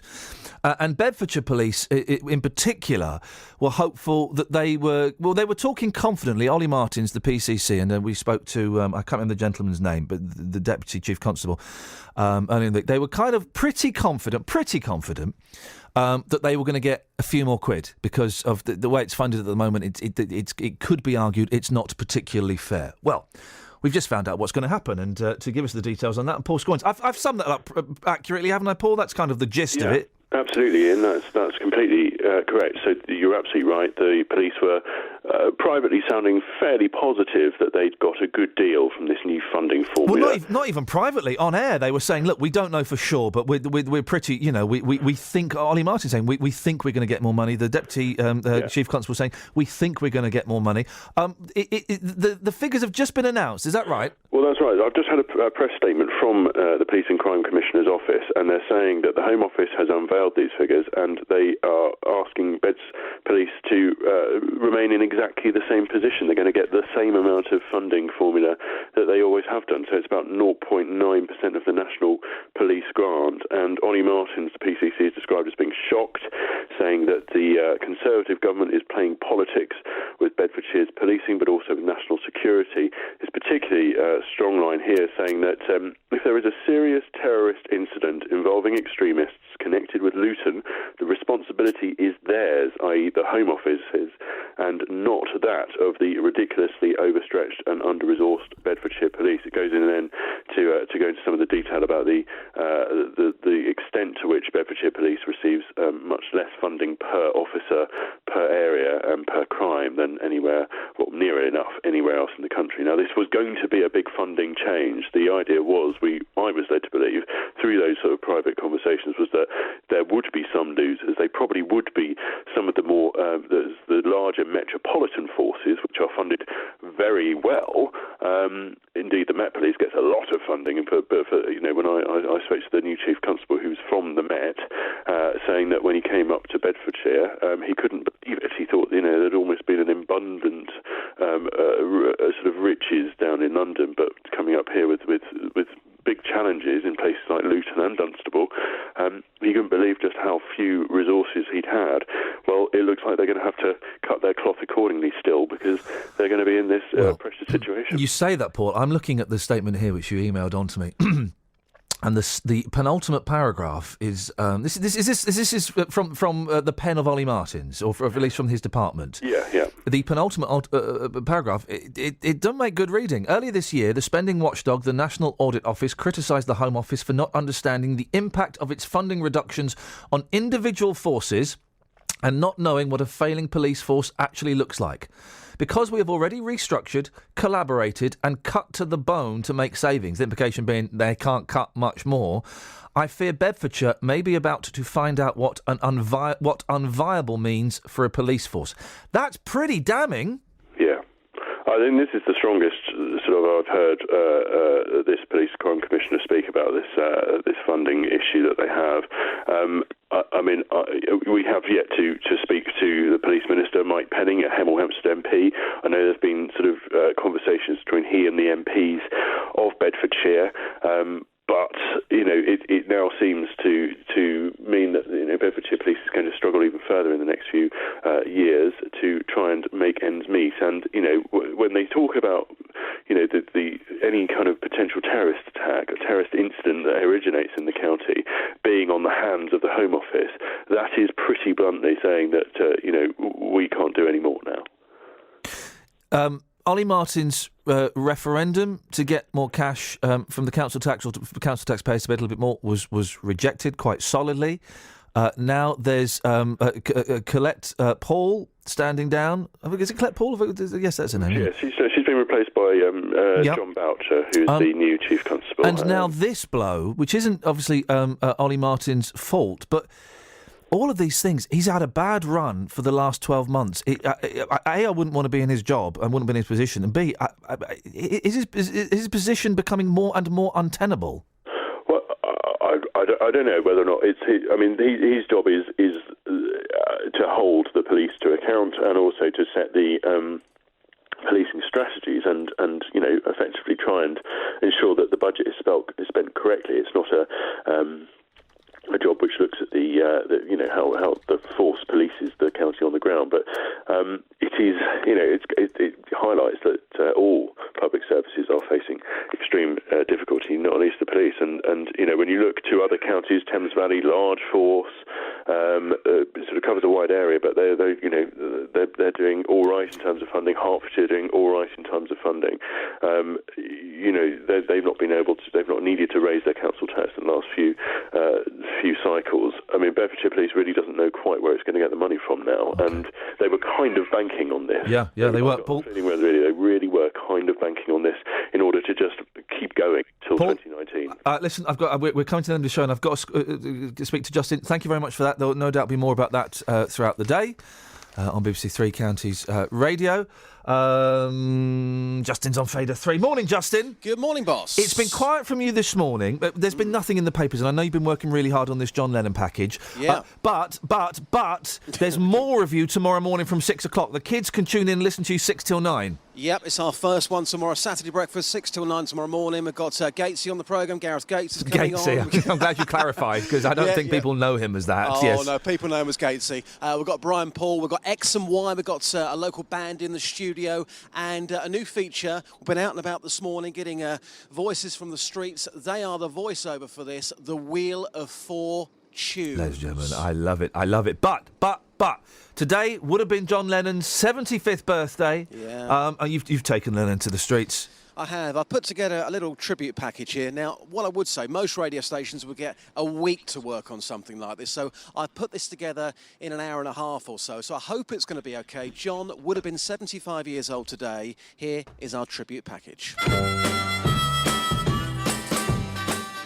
In 1962, John Lennon started the music revolution, Love Me Do, which kicked off Beatlemania. For the people in the cheaper seats, clap your hands. And the rest of you, if you just rattle your jewellery. A working class hero is something to be. They hurt you at home and they hit you at school. Yoko has been speaking in Iceland, where the Imagine Peace Tower will be lit, and here she describes what she thinks John would be like today. I think he would still be very, very young and active. But, you know, it's just like when we were together, he'd be constantly thinking about creative things. Peace.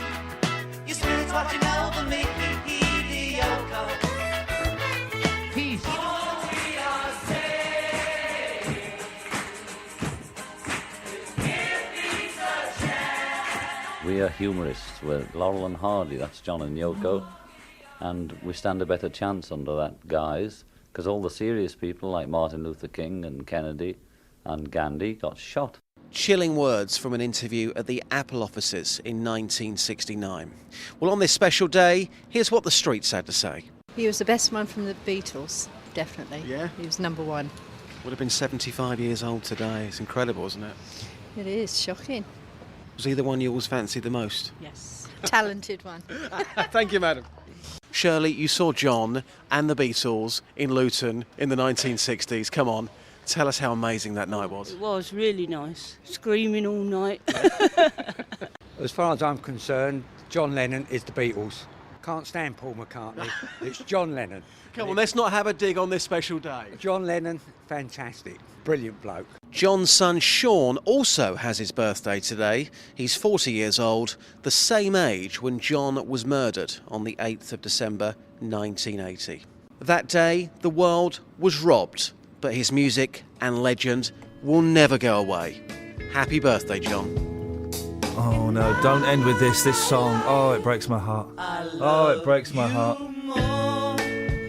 Oh, that song, Dealey, breaks my heart. Absolutely. Do you know what? We've got 20 seconds and we've got to finish. That was brilliant. Well done. Thank you. Thank you. Paul Gambaccini, you better look out, boss, because this guy's coming. Do you know what shocked me the most about that? Go on. Sean Lennon's 40? Flipping heck. Yep. When did he grow up? Today, on this day as well. It's incredible, isn't it? It's unbelievable. Justin, listen, excellent stuff. Good luck tomorrow. Travel news for beds, cards and bugs. BBC Three Counties Radio.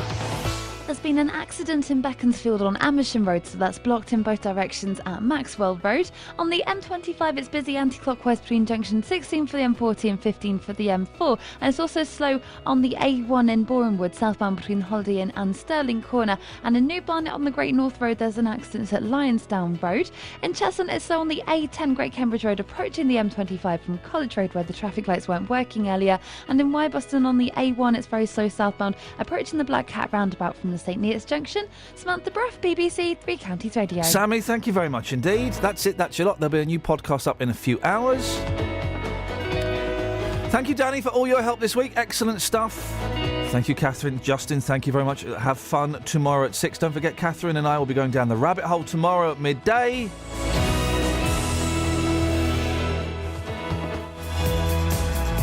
So I got a bit confused. I don't know what happened. You come have a listen. You can phone in, you can have a chat, or you can just listen to us. It doesn't matter. Right, JVS is up next until tomorrow at midday from us. Ta-ta! Local and vocal across Beds, Herts and Bucks. This is BBC Three Counties Radio. Thank you, Iain. Good morning. Welcome to the JVS show. I'm Jonathan Vernon Smith. It's Friday. We've made it. It's 9 o'clock. And on today's Big Phone In, is it right to claim compensation when things go wrong? A prison guard has been awarded £500,000 in compensation after slipping on ice at Wood Hill Prison in Milton Keynes. Simon Butler was on guard dog patrol when he fell and fractured his right ankle. The High Court heard that complications since the fall mean he now has a 25% chance of needing an amputation. Well, the Ministry of Justice argued he should have taken some responsibility for his own safety, but the judge has said they must take 80% of the blame. Well, I want your thoughts on this morning. Is it right to claim compensation when things go wrong? 03459 455 555. That's my telephone number for your call.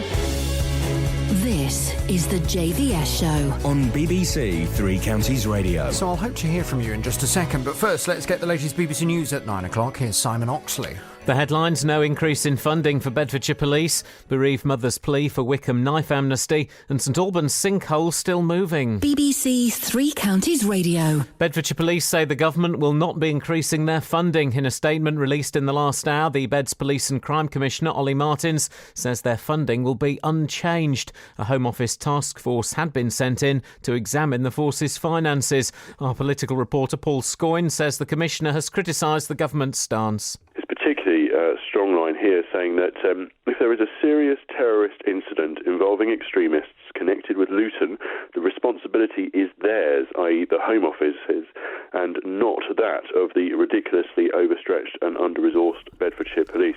The mother of a 20-year-old man who was stabbed to death in High Wycombe is calling for police and councillors to rethink their decision not to have a knife amnesty in the town. Moya Griffiths, whose son Jordan was murdered 6 years ago, believes police amnesty boxes could save lives. The idea was proposed at a Wycombe District Council meeting this week, but Moya says she's mortified it wasn't supported. Well, I just hope that by speaking out, both Thames Valley Police and Wycombe District Council will definitely have a change of mind and heart on this. One less knife on the street is one less knife that is going to be used to create mayhem. A former prison officer at Wood Hill Prison in Milton Keynes has been awarded nearly £500,000 in compensation. Simon Butler fractured his right ankle in 2009 when he slipped on ice while on guard dog patrol outside the jail. The area hadn't been gritted. The 47-year-old now has a 25% risk of amputation. A new cross-party campaign to get the UK out of the European Union is being launched today, bringing together MPs and donors from the Conservatives, Labour and UKIP. Vote Leave is the second Eurosceptic group formed to fight the referendum due by the end of 2017 and includes the Conservative MP for Wickham, Steve Baker, and the Labour MP for Luton North, Kelvin Hopkins. Royal Mail has resumed deliveries to over 120 homes in Aylesbury, which were halted after a postman was attacked by the same dog 3 times. Post had been suspended for Wadden Chase but